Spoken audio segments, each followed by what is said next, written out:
The dark room exuded a slight smell of decay. On the small single bed, a young man curled up was trembling faintly. Ah!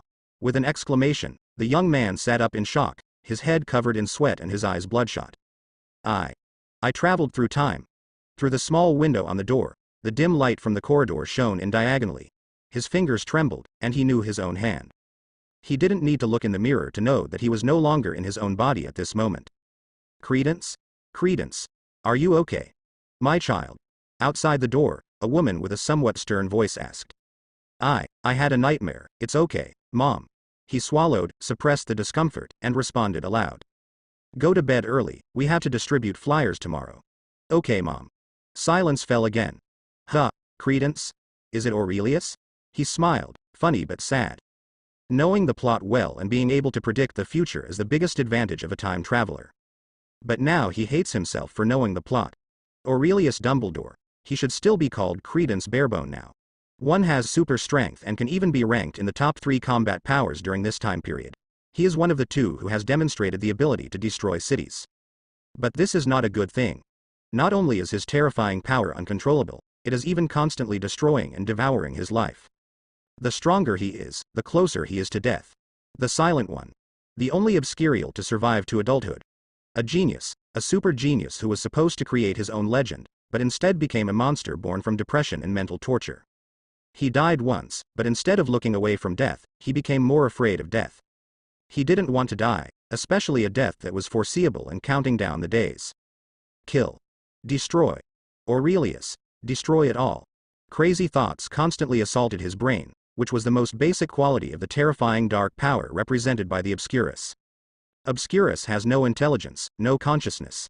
These crazy ideas were born from Aurelius himself. Those bewitching words in his past memories were always named Credence, but after traveling through time, he became Aurelius. This was direct evidence that those dark thoughts came from him.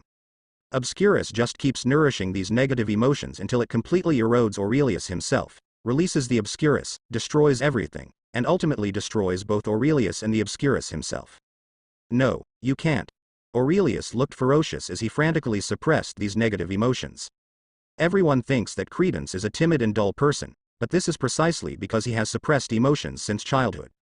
A good horse can be ridden by others, and a good person can be bullied by others. An introverted, cowardly, dull and abused orphan. Every word is synonymous with bullying, and these treatments will give rise to the power of Obscurus. No one knows what a terrible impact this honest man will have once he gets angry. He was in so much pain that his hands were clutching his scalp, and his nails were even embedded in his skin. The pain and suffering in the past few years before the time travel were not without its benefits, as it tempered his will. Let him successfully regain the main body of consciousness in the most dangerous tug of war at the beginning of time travel. Ha ha. As if he had just been fished out of a water tank, he lay slumped on the hard board of the narrow single bed, staring at the ceiling blankly. He didn't think about anything, he didn't even have the energy to think. Are you still going to die? Die in pain? Aurelius was so heartbroken that he couldn't think of any way to save himself. Am I not a time traveler? Where's the plug-in? Where's the system? I don't want to be invincible, I want to live. Maybe there really is a time-traveling god. Maybe this god heard Aurelius's prayer. Maybe he really answered it. Aurelius suddenly discovered some strange memories that did not belong to himself in his previous life, nor did they belong to the legacy of his previous life. Summoner. Abandoned? War College. Abandoned? Code of Blades, Rune Magic? Summoner Skills? This is. Aurelius's dead heart beat suddenly. Is this a heritage from Valoran? The famous League of Legends. He also fought in Summoner's Rift before falling ill in his previous life. It seems that they are all settings of being eaten. Hey, the setting of abandoned people and abandonment. They are compatible and share the same fate. Aurelius laughed at himself. But his mood improved, because he knows that he can be saved. The key lies in the description of summoners in the inheritance. Summoners have the ability to summon defender heroes. After the emergence of the War College, chaotic and abusive summoning spells were banned. Instead, there is a new summoning technique. The new summoning spell can form a contract with the hero and appear as the incarnation of the summoner's will when needed. In the game, it is stipulated that only one defender can be controlled in each battle, but in reality, you can only contract one defender in your life. Every battle in the game starts over, and the defender needs to grow from scratch, but in reality the defender will grow together with the summoner. Contract. Aurelius' attention was firmly focused on these two words. The Obscurus is a parasite that constantly devours its host, which is life-threatening. If Aurelius can control Obscurus, then he will naturally no longer be threatened by his life. The powerful power of Obscurus will no longer be a curse, but his greatest capital in this fantasy magical world. Obscurus cannot devour its host, which means it cannot become stronger. But it doesn't matter. As long as you become a summoner and Obscurus becomes a defender hero, then Obscurus will get the upgrade system of the defender hero, and you can continue to become stronger in another way. He's saved. Aurelius was excited. He had never thought that something like a contract required the unification of both parties. Obscurus itself did not have consciousness, could it still reject it? Just when Aurelius couldn't wait to deal with the life threat posed by Obscurus, he suddenly paused. Contract now? When the threat to life could be lifted at any time, the greedy part of human nature began to affect Aurelius's thoughts. Heroes can grow, but the basis of growth is the hero himself. The stronger the hero himself, the stronger the rewards will be each time he grows up. Aurelius couldn't help but think of the figure in the movie who destroyed half of New York. Compared with the state where he could only dig holes at the beginning of the movie, his Obscurus was not in its strongest state now. Pursing his lips, he admitted that this kind of greed was bad, but he just wanted to. Why stop when you can gain more power? This is tantamount to dancing on the tip of a knife, and may even cost the lives of countless people in more than half of New York. But, what does the evil that Obscurus has done have to do with Credence and me? What does Credence's sin have to do with Aurelius and me? I'm just maintaining the original destiny of this world, right? In the dim room, Aurelius's eyes were as vicious as a wild wolf. Bet. Wake up. Kids. Early in the morning, the beautiful blonde girl Chastity, wearing simple clothes, rang the bell in her hand. Morning, Credence, you don't seem to have had a good rest. Aurelius fastened the buttons on his collar, lowered his head as usual and said softly, I'm fine, thank you Chastity. Chastity Barbourne is also the adopted child of Mother, Mary Lou Barbourne. She and Aurelius were Mary's two eldest children and her assistants. He was a core member of the Second Salem organization founded by Mary. A girl who seems to be always optimistic. She is beautiful, especially her gentle smile, which was once the only light for the predecessor Credence to fight against Obscurus. If it weren't for her, Credence might not have been able to hold on long ago. In a painful life, boys and girls may have some different emotions. But no, Credence saw her as light, but he was a shadow. He was extremely eager to follow the footsteps of light, but he was afraid that his own darkness would swallow up the light. Hurry up and eat. Today we are going to Green Street to hand out flyers. Chastity winked playfully, I have to wake up those sleepy little guys. Looking at her back, Aurelius sighed quietly. It was only in the darkness that I realized that the light was so dazzling, poor girl. Credence. What are you waiting for? Said the stern voice, and you knew who it was without even looking. The only owner of this house, a woman who hated wizards deeply, Mary Lou Barbourne. Sorry, Mom, the nightmare last night kept me from sleeping well. Don't worry, I won't delay today's affairs. Aurelius lowered his head and replied in the timid and frightened tone of his predecessor. That's best. Mary warned, turned and went downstairs. Mary treated him badly, and in Credence's memory, Mary treated him as abusive.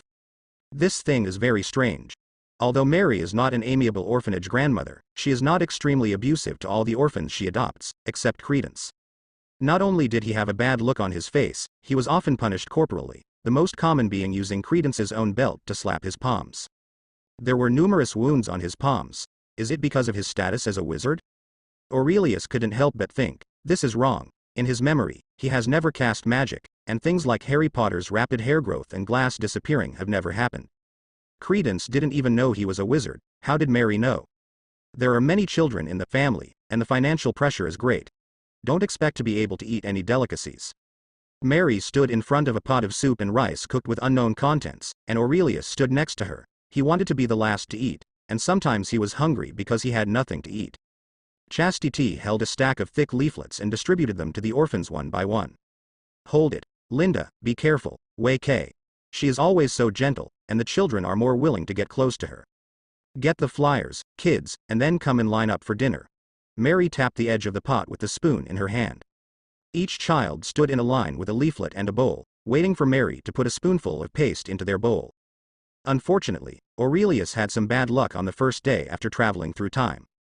Mary's cooking was a little short, and when he waited, there was only the bottom of the pot. There is nothing appetizing in the first place, but just this little bit. A small bowl of paste was pushed in front of Aurelius. Turning to look at Chastity, I had a little too much today. She always puts more food in Credence's mouth when he's running out of food. This 16-year-old girl will always use all her tenderness to carefully protect this world that is not friendly to her. Green Street. Located in prosperous Manhattan, New York. The architectural style here is very unique, full of unique beauty that combines steel and art. Want to admire unique cast iron architecture? Here is a very good choice.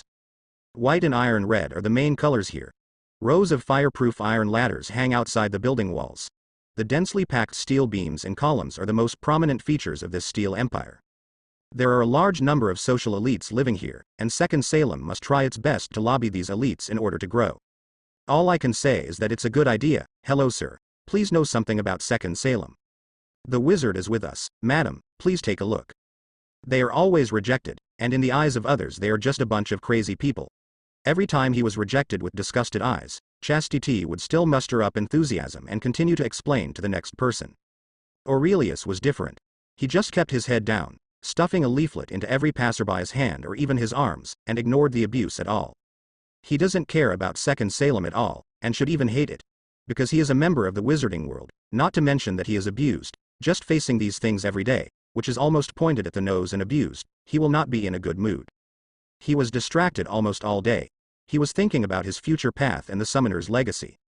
Aurelius was determined to walk the tightrope, but that didn't mean he had to wait. To be honest, the plot may have changed since he traveled through time. Even if he wanted to, the development of the plot may be unexpected. He is basically in the state of playing 3 shots with or without dates. While quietly observing the changes, Aurelius has decided to practice other abilities of the summoner. Summoners are not just tools to summon defenders, they also have considerable power, summoner skills and runes.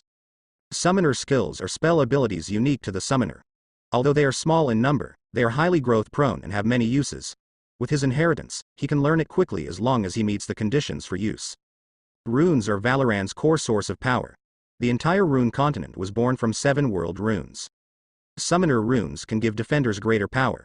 But now is not the time. The rune should be as close to the defender as possible. He has not yet mastered the Obscurus, and his understanding of the Obscurus is not that deep. Puff. Just when Aurelius was thinking deeply, a strong arm hugged him, staggering him and almost falling down. Fortunately there is a wall behind it.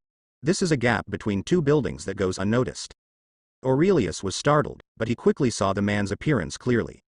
A man. He was wearing a woolen coat and a gray scarf, his hair was combed back and not messy at all. Aurelius breathed a sigh of relief, but at the same time his heart was in his throat. This was a man whom Credence had met not long ago, whom Credence regarded as a close friend, an amiable man who was willing to find a special child for him in his family. He said his name was Percival Graves. Credence believed him, but Aurelius did not. This man who calls himself Percival is actually the most wanted criminal in the world of magic, the most dangerous dark wizard, Gellert Grindelwald. You're a little distracted. I don't know what to think or what to do. Aurelius lowered his head and leaned against the wall. He was very nervous. There was no need to elaborate on Grindelwald's power. Would such a dark wizard, who could even be called the Dark Lord, not understand legilimency? You're a little nervous. Grindelwald glanced at him. He didn't find it strange. Credence had always been nervous when facing anyone. Aurelius' nervousness fits this characteristic perfectly. He opened his arms and gave Aurelius a hug. Listen, Credence, you are not a monster, you are the most special young man. We are the same kind. Help me find him. Do you remember our agreement? It doesn't matter if you find him or her, I will teach you magic and take you back to the world you deserve. Don't let me down. Okay. Okay. Hey, you annoying bitches, get out of the way. Don't be behind my house.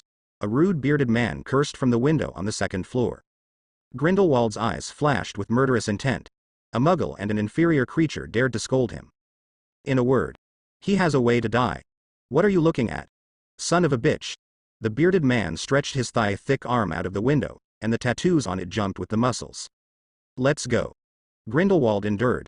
He was not a good-tempered person, but he had enough wisdom to control his anger. He couldn't reveal his identity, his goal hadn't been achieved yet, he hadn't found the trump card that was enough to defeat Dumbledore. He couldn't do it in front of Credence. You idiot. Go to hell. Otherwise, if you don't seek death, you won't die. Grindelwald suppressed his anger, but the bearded man took it further. He even felt that just talking was not enough. so he picked up half a brick from the balcony and threw it at the two of them. Grindelwald noticed and dodged, but Aurelius didn't have the ability. Half a brick hit him directly in the back. Severe pain, burning pain. Aurelius, who was hunched over, became angry almost instantly. His eyes instantly turned pure white, his face was ferocious, and his expression was distorted. Not good. Obscurus? Why did you go berserk at this time? Like a basin of cold water pouring on his head, Aurelius woke up instantly and suppressed Obscurus, who was about to move, back into his body. I'm fine, let's go. Holding his back, Aurelius staggered out. Just when he came out of the alley, Aurelius glanced expressionlessly at the laughing bearded man in Grindelwald's blind spot. He knew that the bearded man was dead. It wasn't Aurelius who wouldn't let him go, but the Obscurus in his body. Although now he forcibly suppresses Mo-Ran, but at night, Aurelius prepared for bed. He went to bed later than usual. He had a premonition that as soon as he fell asleep, the life of the bearded man during the day would count down to the end. No reason. After all, he was the first person who might die because of him, which made it difficult for him to accept it psychologically. However, it is unrealistic to stay awake all this time. After thinking about this, Aurelius has no psychological burden. The sound of subtle breathing gradually sounded, and clouds of black smoke gradually emitted from Aurelius' body. This is not outgassing, but assimilation and transformation. As if being corroded, Aurelius's body was swallowed up bit by bit, turning into the same kind of black mist. Gah! There seemed to be a banshee's mouth in the black mist, and along with the shrill scream, it turned invisible and disappeared into the room. NYPD. It's really bad. We were called on duty at this time when we were about to get off the night shift. 2 police officers complained as they got out of the car. Haha, Barnes, I also want to pour a cup of coffee, sit in the office and read the newspaper for a while, and then go home and have a good sleep. The companion smiled and walked out with the notebook. Wow. What did I see? Was there an earthquake here last night? The police officer was shocked. A building disappeared, leaving only a mess of ruins. Hey. You are finally here. The reporter was a fat middle-aged man. You will never guess what I saw. The reporter was a little excited. I saw a gust of wind. No, it wasn't wind. It looked like a gust of wind, and it looked like a ghost. But, it's very dark. I can still see its eyes. Sparkling white eyes. A gust of black wind? And white eyes? The reporter's words sounded like he was talking in his sleep to the ears of the 2 police officers. But someone understood it. Grindelwald, disguised as Percival Graves, Minister of Security of the Magical Congress of Magnesia, is getting ready to go to work. But I accidentally discovered the situation here. Wizards cannot directly detect the magic power itself. They also judge based on external observable details. There are many ways a house can collapse, such as earthquakes, pipe explosions, even hurricanes or the quality of the house itself. But for such a strange collapse, the surrounding floors were not seriously affected, but just such a building collapsed. Grindelwald felt that this might be caused by magical power. The dark mass then swooped down and went underground. The reporter kept emphasizing. It seems like atmospheric turbulence, or a gas explosion. Grindelwald glanced at the 2 Muggle police officers below. He arrived a little late, but it didn't matter. Legilimency could let him know what was going on. The Obscurial. Grindelwald's eyes narrowed, and the memory of the Muggle witness clearly recorded a terrifying black mist. Although almost no wizard today knows Obscurus, he is an exception. He saw one with his own eyes more than 20 years ago, and his charming and terrifying power left a deep impression on him. This is also the reason why he traveled all the way from Europe to the United States to disguise himself as an undercover agent. He couldn't take action against Dumbledore, and no one else had the ability to fight Dumbledore. Except the Obscurial. Damn it, he's right here, right in New York, right in that orphanage. But who is he? Caca. The walls of the ruins wailed, and a crack spread from the ground, accompanied by a terrifying roar that seemed to come from the 9 netherworlds of hell. Call. An inexplicable evil wind rolled up the curtains in the room, and black mist rose and shrank. Wisps of black mist reassembled into limbs. After a while, Aurelius, who was wearing pajamas, fell on the carpet at the head of the bed. Well, sure enough. Aurelius woke up and couldn't help but rub his shoulders. He woke up from the pain. I'm afraid there was another bruise from the fall just now. This was a habit he had had since he was Credence, occasionally waking up from somewhere other than his bed. Mary told him he was sleepwalking, and the poor kid believed her. He will have no memory of when the Obscurus breaks out. Credence is too simple and trusting, but Aurelius is not. Combining the plot he knew, he quickly made a conjecture. Whenever he sleepwalks, a strange disaster occurs in New York City. It's interesting to think about it. Every place where a disaster occurred, the children of Second Salem had distributed flyers not long ago, and it would also be a place where Credence was bullied. Before, no one connected these. Maybe, Grindelwald may have thought of something, but he believed too much in the records about the Obscurus. No Obscurial could live to be 10 years old. Therefore, Grindelwald only noticed that Second Salem was related to Obscurus, but he never doubted Credence. Also because the Obscurus had no memory when it was in the Obscurus state, Grindelwald did not find any problems even if he used legilimency. If all goes well, these misunderstandings will not be revealed until Credence is provoked by Grindelwald, causing the Obscurus to explode completely. But who made Aurelius a time traveler? By connecting these clues together through the plot, he unexpectedly gained insight into some of the unknown characteristics of the Obscurial. It seems to be a little stronger. Does it mean that Obscurus grows by killing? Aurelius suppressed Obscurus, feeling the stronger resistance of Obscurus, and silently began to change clothes. It's still breakfast as usual, but it's a little different. Today is Sunday, also called Sunday. Instead of going to church, they had to read with Mary the Second Salem program, which she had written. Well, it's just brainwashing. Mary adopted these children because they were innocent and more likely to be instilled in her with the seeds of hatred for wizards. The nonsense program is comparable to scolding, and it stings Aurelius's outlook on life, especially. It's already 1926, and there are still people saying that electric lights and cars are the work of wizards? Finally it came to an end, and Mary announced today's plan. They are going to the gate of Steen National Bank, where the elite gathers, to continue promoting Second Salem. Bank? It's not where I thought it would be, is it? Is time so tight? Aurelius' heart tightened. He only remembered that the story took place in 1926, which was when the plot would begin this year, but he did not expect it to happen so soon. I traveled through time just yesterday, and the plot starts today? No, I have to make some preparations.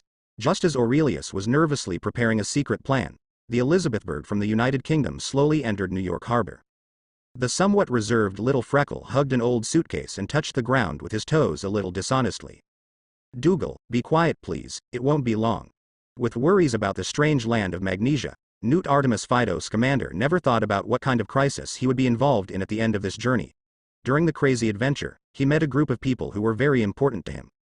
In front of the Steen National Bank in New York City, Aurelius erected a flag made by Mary. On the red and gold flag, a pair of hands broke a wand. Today's meeting was very important for Mary. She changed into one of her most precious clothes, and also gave Aurelius and Chastity new clothes. Aurelius even received an elaborate top hat. This great city shines with the crystallization of people's wisdom. Theaters showing movies, motor vehicles, radios, electric lights. It's dazzling. Mary stood on the steps and spoke passionately, as if she was delivering a speech running for President of the United States. It's like a witch cast a spell on us. Aurelius, who was standing aside, still had his head lowered in fear, but his eyes were constantly scanning everyone like radar. Suddenly, his eyes narrowed. He saw a guy with messy curly hair, wearing a blue woolen coat, with a clear stupidity in his eyes, like a primitive man who ran out of some deep mountain forest, so curious about everything. Even.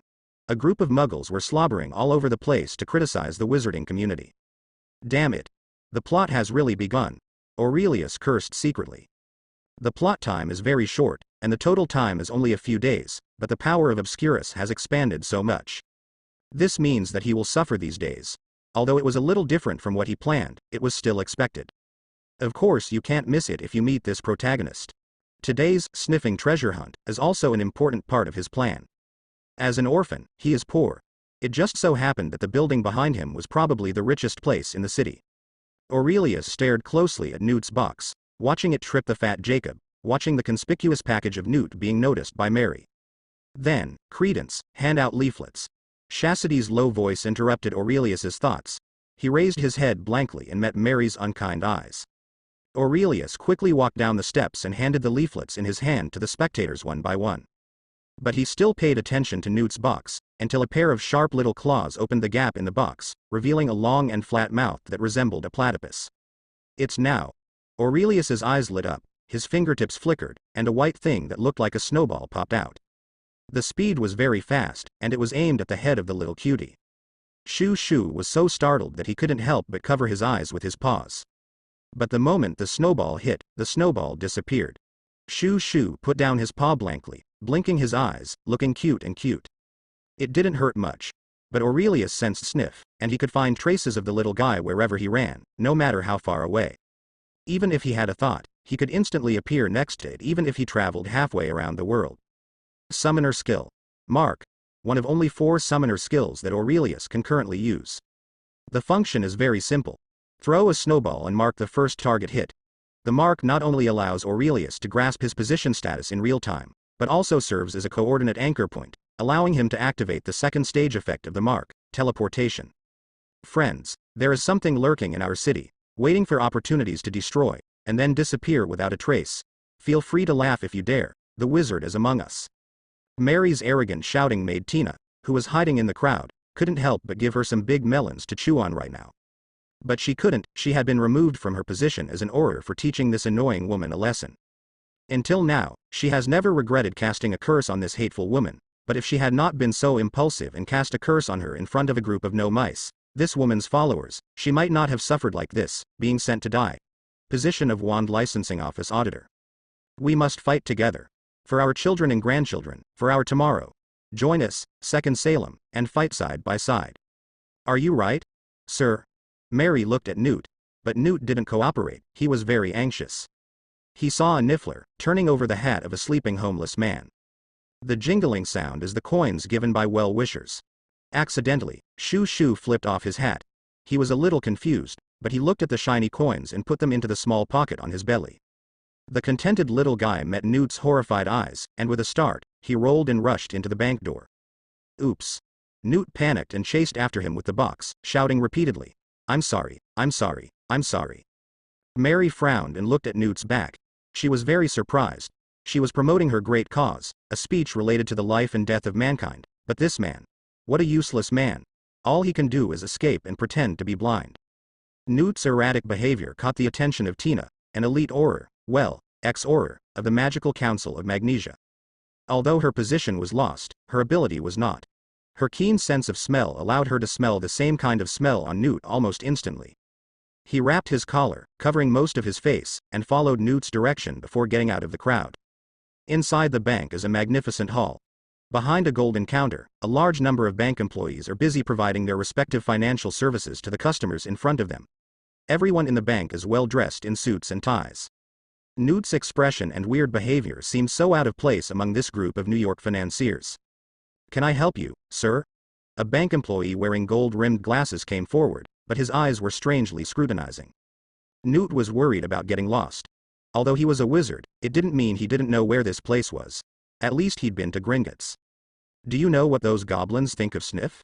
Demon. Letting a niffler into a bank is like letting an ever-hungry wolf into a sheepfold. This is the country of magnesium, and he can't imagine the consequences of causing such a big mess. No, I'm here, still waiting. After prevaricating, Newt sat down directly in the waiting area in order to enhance the credibility of his words. Next to him was Jacob Kowalski, who was waiting anxiously.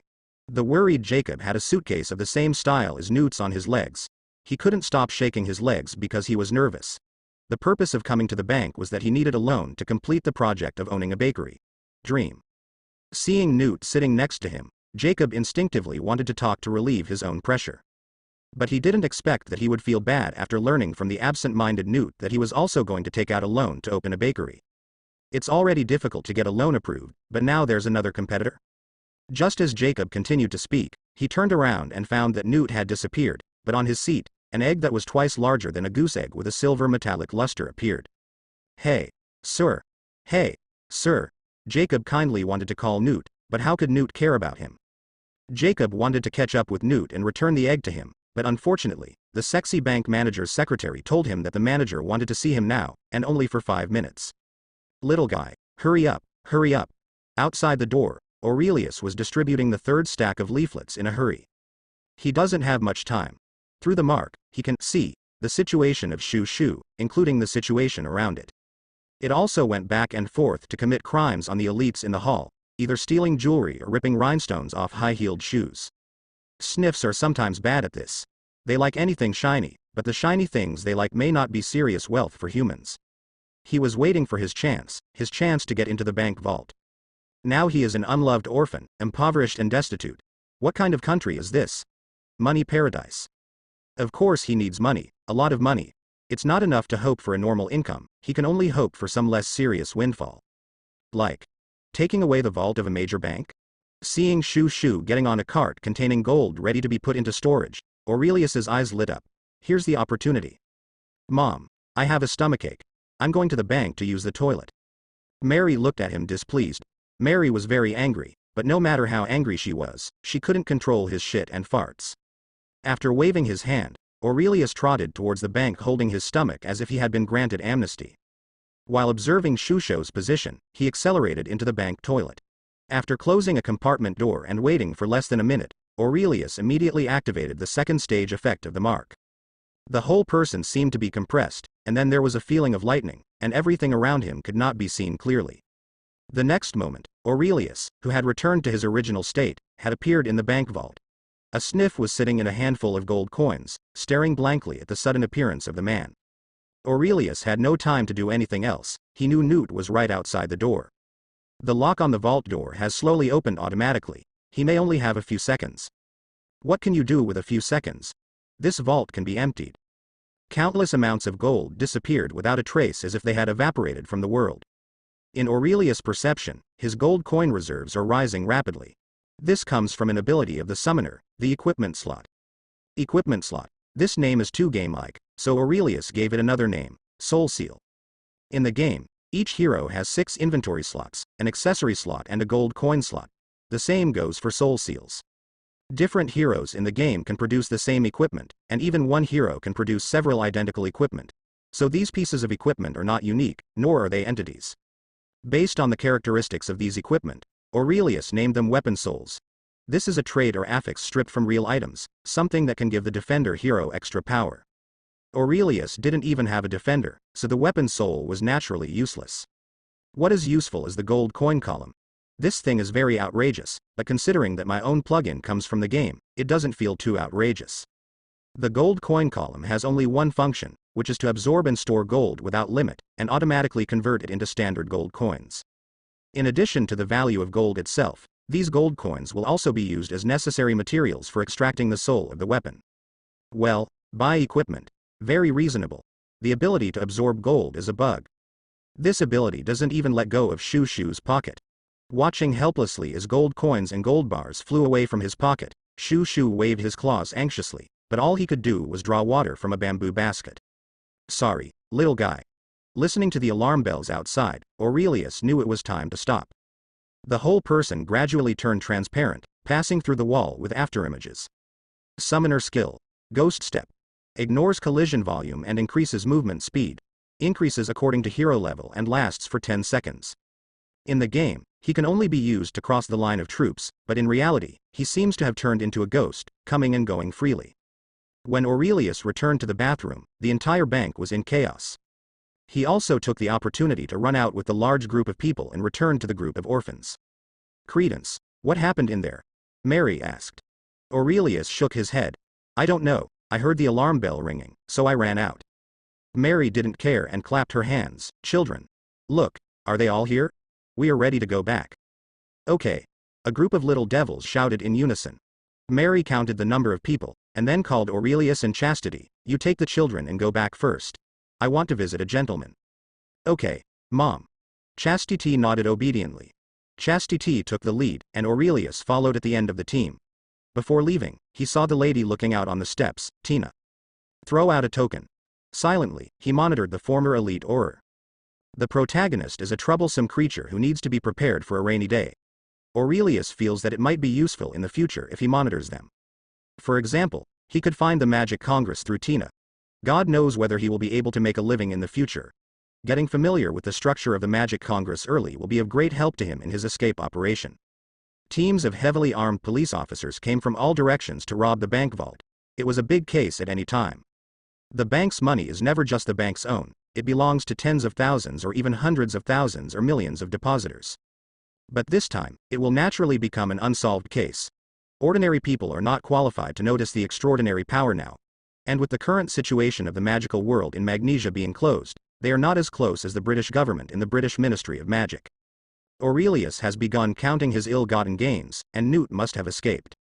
Although an entire vault of gold was lost, it would not cause the Steen National Bank to collapse, but it would inevitably cause serious injuries. Poor Jacob, his loan difficulty has increased again. Playing with gold coins in his hand, Aurelius sat at the table. On his table was a map of New York City. Following the marks on Tina's body, it was like coming in person. Aurelius quickly found the target location, Woolworth Building, based on their movement path and surrounding buildings. Located between Center Square and Barclay Street in Manhattan, it is now the tallest skyscraper in New York. Tina is dragging the reluctant Newt to negotiate with the security guard at the entrance of the building. Aurelius was not interested in the conversation between them, he just wanted to explore the internal structure of the Magical Congress. Unexpectedly, he discovered the problem before he even entered the door. This is troublesome. In a building where wizards and no mice coexist, how can we go to the Magic Congress instead of the No Mage Comprehensive Building? Aurelius frowned a little. If he couldn't figure this out, he would have no choice but to escape from the Magic Congress, but would not be able to enter the Magic Congress. Let's talk about it later, it's just a wand or something, it can't be too troublesome. Aurelius shook his head and continued to tour the Magical Congress from Tina's perspective. Tina was his tour guide. As Tina dragged a reluctant Newt into the foyer, the Magical Congress and the Muggle Building became a pair of two spaces in the same position. The traceless stretching spell makes the Magical Congress of Magnesia dozens of times bigger than the Muggle Building. The vaulted roof reaches almost to the sky. A huge clock was suspended in the air, making a huge sound. The huge gears and disc were quite steampunk style, but the hands on it did not point to time. There are red, green, yellow and blue fan shapes, and there is a text mark on each fan shape, Magic Exposure Threat Level. The conflict between the magical world of Magnesia and No Mice is really deep. She started drawing on the paper, a very sloppy sketch. Tina would not stop according to his wishes and give him enough time to slowly draw it. He could only write it down in a hurry and sort it out later. Newt, who was being dragged by Tina, seemed to be shocked. He had always felt that the magical world of Magnesia was very closed and unfree, but now it seemed a little different. He actually saw a house elf helping several wizards polish their wands. When were house elves allowed to touch wands? Aren't these wizards worried? Newt found it a bit incomprehensible. Although he didn't think so, it was the consensus of most wizards in Britain that he couldn't stand it. Hello, Goldstein. The elevator descended slowly and the door opened. A goblin in exquisite uniform was acting as the elevator operator. The goblin has a new career? In the UK, Gringotts seems to be the only place where these goblins can be seen regularly. Goblins are very closed-minded, and they are unwilling to have too much contact with wizards, unless it involves priceless gold coins and treasures. It seems that in the Kingdom of Magnesium, wizards and goblins have a new way of getting along with each other. Hey, Red. Following Tina into the elevator, Tina cleared her throat and said, "We are going to the Major Case Investigation Department." I thought you had. Rhett felt a little strange, but before he could finish his words, he was rudely interrupted by Tina. "We are going to the Major Crime Investigation Department. Someone violated Chapter 3, Article 1. Rhett shrugged. Okay. Major Crimes Division. Magnesium Magical Congress, Major Crime Investigation Department. A group of high-ranking wizards from the Magnesium Kingdom gathered together. In front of them was a copy of the New York Ghost. The headline on the front page was about the house collapse on Green Street this morning. Magical turbulence threatens to expose wizards. Boundary. This incident seemed to be what caused the magic exposure threat level wheel to ring in the Congress Hall. Serafina Picquelli, the current president of the Magical Congress of Magnesia, with her hair wrapped in a black scarf, is a proud witch. Her seemingly cheating life has cultivated this character. But today she seems a little tired. The International Federation of Wizards has threatened to send a delegation. They believe that the incident is related to Grindelwald's attack in Europe. What does it mean to scold a bald man in front of a monk? Grindelwald, who was watching the report intently, froze his fingers. Could this blame be thrown at him? Although he was indeed in New York, even, I was there. It's a magical creature. No human has that ability, Mr. Chairman. No matter what it is, one thing is for sure, it must be stopped. Serafina Picquelli stared at him. It will scare no mice. As long as no mice feel scared, they will attack, which means exposure, means possible war. She was a little irritable. She doesn't have much patience in this matter anymore as things are going smoothly. Ever since she came to power, such attacks have happened from time to time, completely irregularly, and the attacker can't be found. In the Magnesium Kingdom, wizards' secrecy is the highest creed, but this attack makes the wizards frightened all the time, and may expose the magic world at any time. She will never allow this to happen on her watch. As for the threat from the International United Wizards, she doesn't care about those lofty old men. What the hell has to do with Grindelwald? A dark wizard scared these old guys out of their wits. When this attack began a few years ago, Grindelwald was still a guest of the major European ministries of magic. In recent years, Grindelwald has been causing trouble in Europe. He and his henchmen have launched several attacks across Europe, many of which have attracted the attention of no mice, and several times they have almost exposed the wizarding world. Today's European wizarding world is in chaos. They are busy wiping Grindelwald's butt, maintaining the law of secrecy, and ensuring the secrecy of the wizarding world. These huge impacts caused Grindelwald to occupy headlines around the world for a long time. What's Gellert Grindelwald returns and plunders Europe? What's dark wizard terrorist threat? Where is Grindelwald? Closed double angle bracket. Not long ago, after the failure of an eradication operation launched by the Swedish Ministry of Magic, Grindelwald and his henchmen all disappeared, especially Grindelwald, who disappeared without a trace. European gentlemen are going crazy. Although the stirring Grindelwald gave them a headache, the silent Grindelwald frightened them even more. They were afraid that the next time Grindelwald showed up, he would cause a big disaster and completely break the good situation created by the law of secrecy that had allowed wizards to enjoy peace for hundreds of years. Everyone knows that Grindelwald wants to break the law of secrecy, to expose the magical world, and to force the magical world into a war with muggles. The Magical Congress, born out of the Salem witch hunts, is more aware of the consequences of exposure. They also agreed to capture Grindelwald, the rebel in the wizarding world, but it was not their first priority. The form of the Magnesium Kingdom is too special, and any slight disturbance may stir up the fragile nerves of the magic world of the Magnesium Kingdom. Compared to Grindelwald, who did not know whether he was in the Magnesium country, the crisis in front of him made Ms. Serafina Pickery more anxious. But just when she was most annoyed, someone she didn't want to see came. The woman who almost got into big trouble, Tina Goldstein. She performed magic on one no mage in front of dozens of no mice, which was an almost unforgivable crime.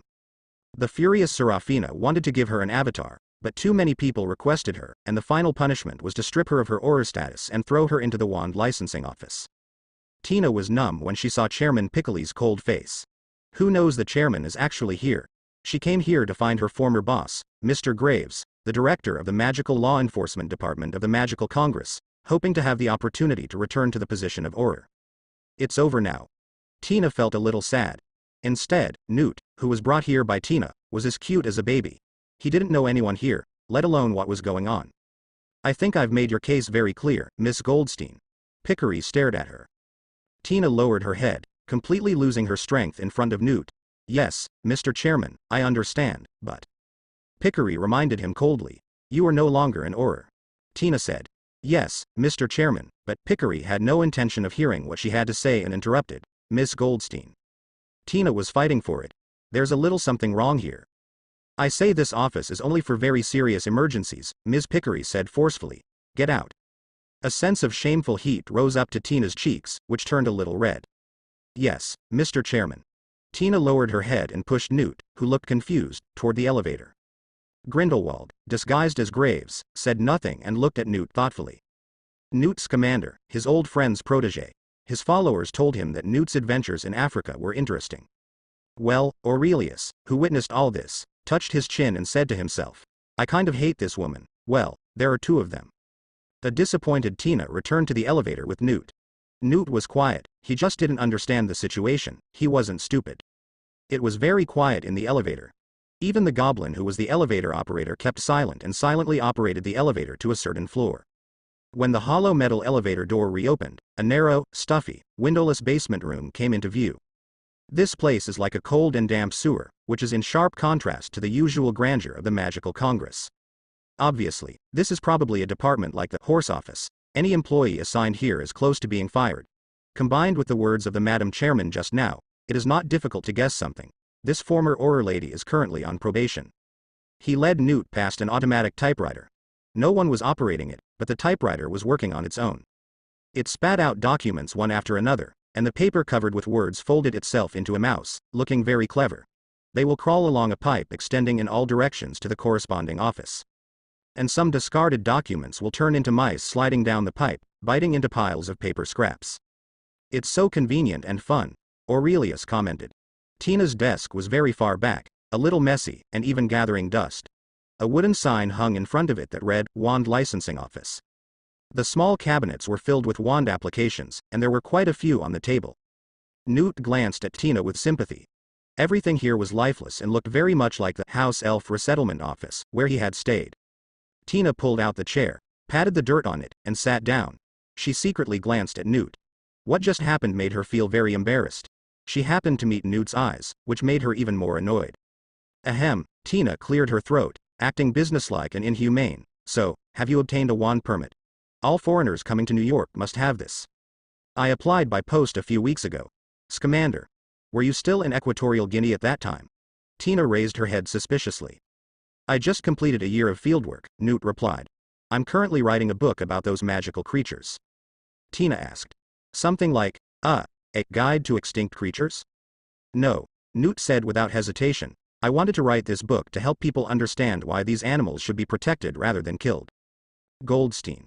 Came a quick voice. Upon hearing this, Tina stuck her butt out and lay down, as if she was hiding from some wild beast. Where is she? Where is she? A middle-aged man with slightly thinning hair came over and looked at Tina helplessly like an ostrich. Goldstein. Tina knew she didn't hide, so she reluctantly stuck her head out. Sir Abernethy. Did you go to the investigation team to meddle in other people's business again? Abernethy asked, holding his forehead with a headache. Tina moved her mouth but stopped talking. He continued. Where on earth did you go? Tina said vaguely. What? He looked at Newt and said, where did she catch you? Newt quickly looked at Tina, who winked desperately. For a moment, Newt didn't guess what she meant, so he hesitated. Are you following Second Salem again? The exchange of glances between the two could not escape Abernethy's eyes. Of course not, sir. Tina defended quickly, but her face was a bit pale and reluctant, making her sophistry unconvincing. Da. The leather shoes collided with the floor, making a crisp sound. Abernethy turned his head to look, stood up straight, cleared his throat and said, Good afternoon, Mr. Graves. Sir. The graceful Grindelwald walks with his hands in his pockets, confident and proud. This is not just Grindelwald. As a descendant of the 12 Aurors, Percival Graves is a figure like the male god of the Magic Congress. It's hard to say whether it was this magnanimity that led to Grindelwald being chosen. Good afternoon, Abernethy. Seeing her old leader, Tina was much calmer than before, but her hurried words were a bit unusual. Mr. Graves, sir. This is Mr. Scamander from the UK. There are a very crazy creature that somehow escaped and just wreaked havoc inside the bank. Grindelwald glanced at Newt. Mr. Omer from the Wizarding Defense and Muggle Affairs Department reported that a robbery with serious consequences occurred at the Steen National Bank in New York this morning. Robbery? No, it's impossible, sir. That's just a niffler.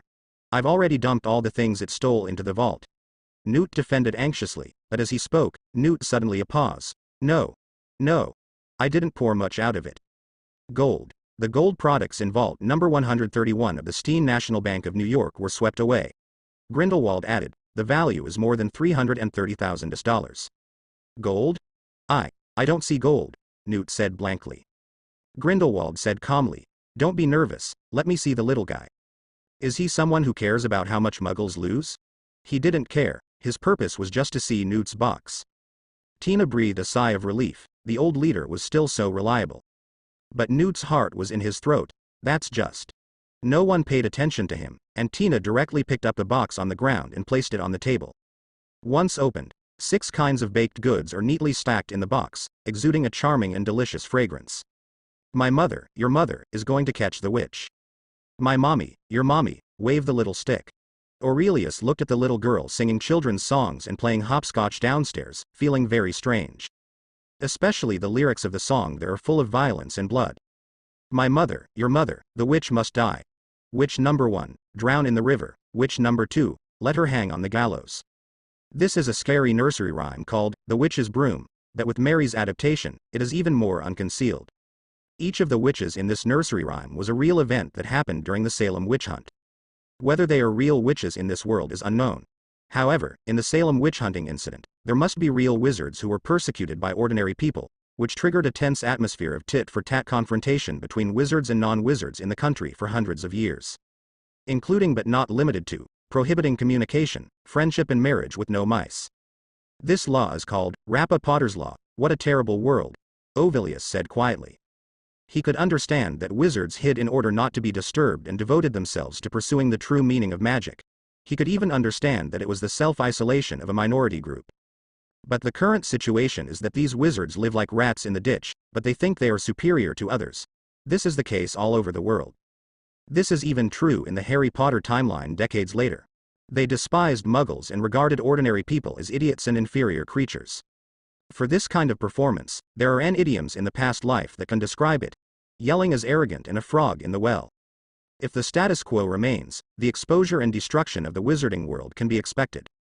But what did the wizards do? They bury their heads in the sand like ostriches, desperately defending a broken protection law. Ovilius wanted to say that it was none of his business. He could deceive the world, but he could not deceive himself. In a situation where the Obscurus is not destined to be a threat, he will become a very, very powerful wizard, whether other wizards admit that the Obscurial is a wizard or not. And powerful wizards live long lives. At least, he didn't think he would live shorter than his uncle Albus Dumbledore. When the nest is overturned, how can there be any eggs? The sky is falling, but the tall man will stand up. Unfortunately, Aurelius is both a member of the wizarding world and a future tall man. There are some realities that he has to face. What's going on? Why do I suddenly approve of Grindelwald? Aurelius raised his forehead. Wow. Wow. A raven alighted on the eaves, and Aurelius shooed it away. Mary hated everything about witches, even if it was just a bird that was said to accompany witches. I don't know what she went through to be so resistant to the legendary wizard. With a muffled groan, Aurelius almost stumbled. He grabbed the handrail of the stairs and covered his head with the other hand. Moran is causing trouble again. Obscurus does not cause any harm to the body, but it provokes mental thinking all the time. Since silence went berserk yesterday, Aurelius has found that it has become harder to suppress it. It won't be long. Aurelius forced himself to clear those thoughts. These are the prices he paid for a stronger Obscurus. Moran became quiet again. Aurelius rubbed his head with pain on his face. Although I have been mentally prepared, this is too uncomfortable. Is there any way to relieve it? Aurelius couldn't help but think. Don't tell me, he really thought of it. Motla? Aurelius slapped his forehead. Motla rat. XXX level magical animal. It looks like a big hairless mouse, with tumors resembling sea anemones growing on its head and back. A Motla rat bite can cause severe retching and even cause sparks to spray from the anus, which can last up to 48 hours. Level XXX means that wizards with certain abilities can deal with it. Keywords: have certain abilities. By analogy, it is probably the threat that medium and large dogs pose to ordinary adult men. It was because Jacob was bitten by a Motla rat that his memory was not immediately erased. From a certain perspective, it was a blessing in disguise. But that's not the point. In his previous life, because of a joke, Aurelius had checked these magical animals, as ingredients. He remembered that squeezing tumors from the backs of Motla rats could treat some degree of trauma and relieve pain. And if it is cannoned and used in a special way, it can gain resistance against curses and bad luck. Resist the evil curse? Does Obscurus count? Aurelius couldn't help but think. Maybe worth a try. He didn't expect that eating the tumors of the Motla rat would eliminate the Obscurus. If it were that simple, the Obscurus wouldn't be regarded as a wild beast. Besides, the suffering he has suffered in the past few days is just for a powerful enough Obscurus. If it is eliminated, will his suffering be in vain? Aurelius just hoped that this could alleviate some of his symptoms or enhance some resistance, allowing Obscurus to develop longer. Again, it can also increase a little resistance to curses, right? No. Aurelius suddenly shouted and ran out. Credence, where are you going? Chastity called him from behind. I'm going out. Aurelius ran straight to the door with no intention of stopping. If only I had known to mark Jacob. Aurelius was a little annoyed. Why didn't he think of it earlier? The Magical Congress of Magnesium prohibits raising magical animals, which means that the one Newt brought may be the only one in New York or even the United States. It is also the only target that Aurelius can possibly obtain. The suitcase was taken away by Jacob, which was the best opportunity. Aurelius, who is still in the developmental stage, does not want to meet Newt or Tina. Once the suitcase is back in Newt's hands, the opportunity is gone. And now, Tina and Newt are looking for Jacob all over the world. Come back. Credence, Credence, Chastity shouted anxiously. She couldn't stop Aurelius, let alone shout out, Mom is back. Chastity, what's going on? Mary poked her head out of the kitchen in her apron.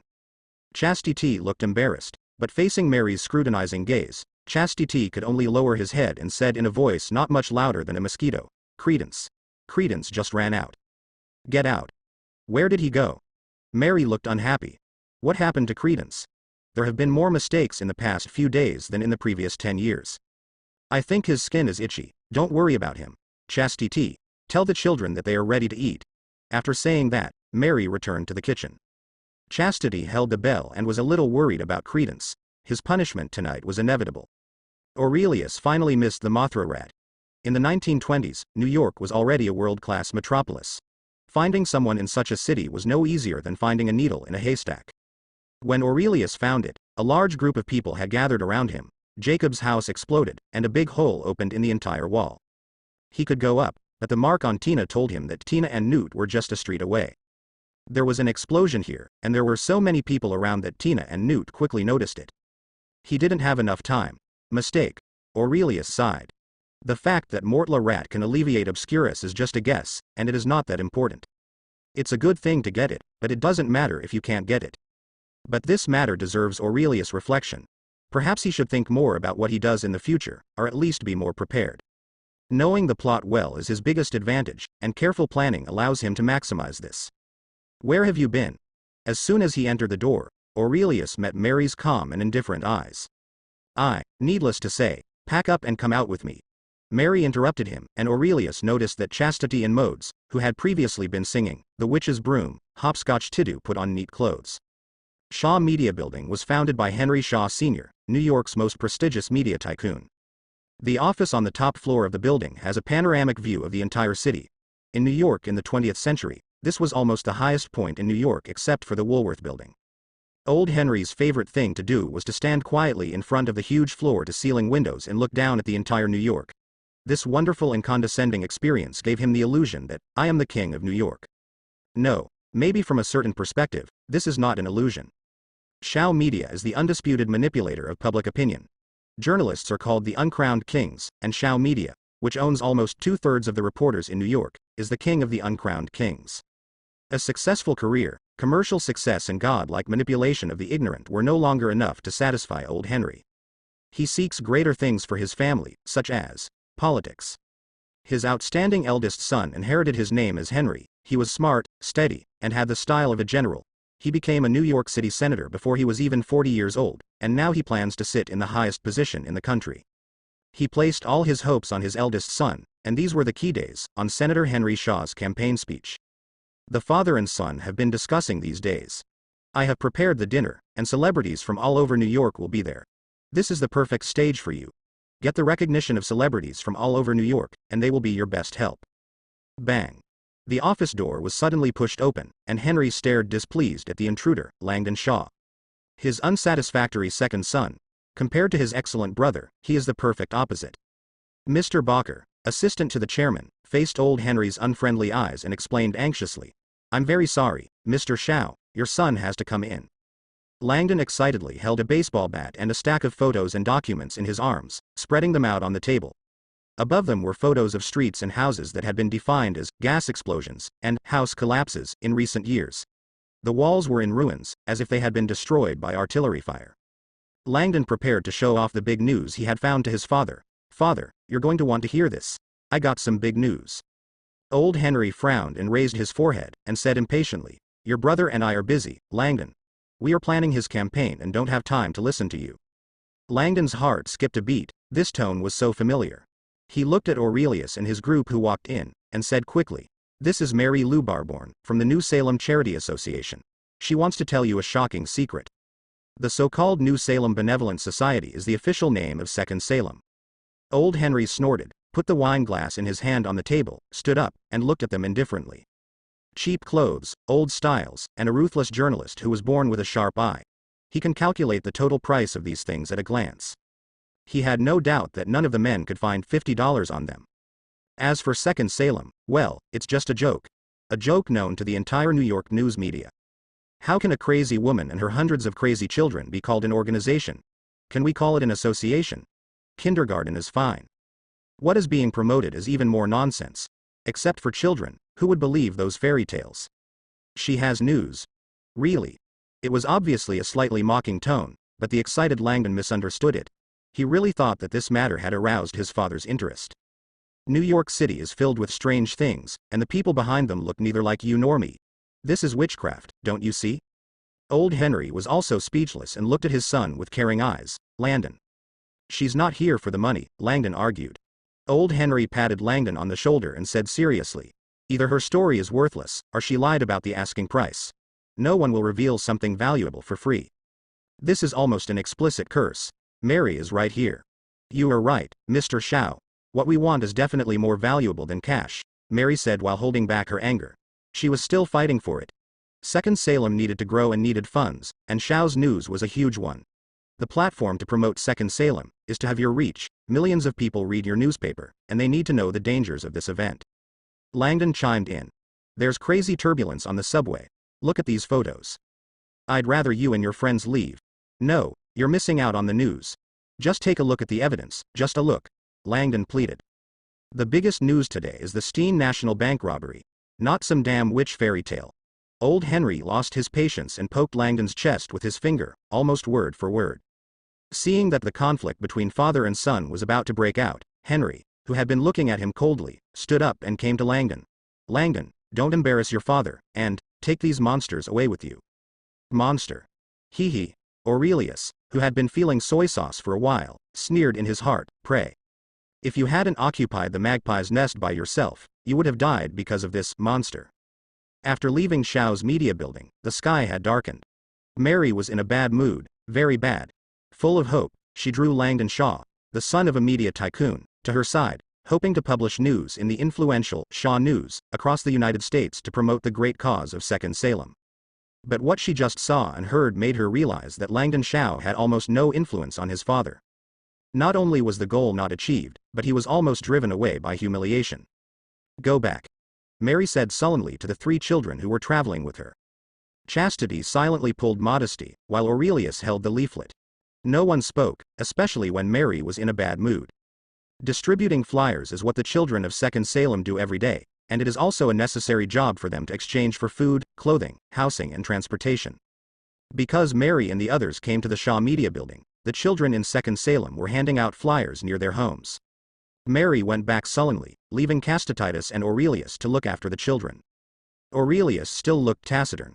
When someone came, leaflets were stuffed into his ears, and curses were heard in his ears. The leaflets were thrown to the ground, and maybe even stepped on hard.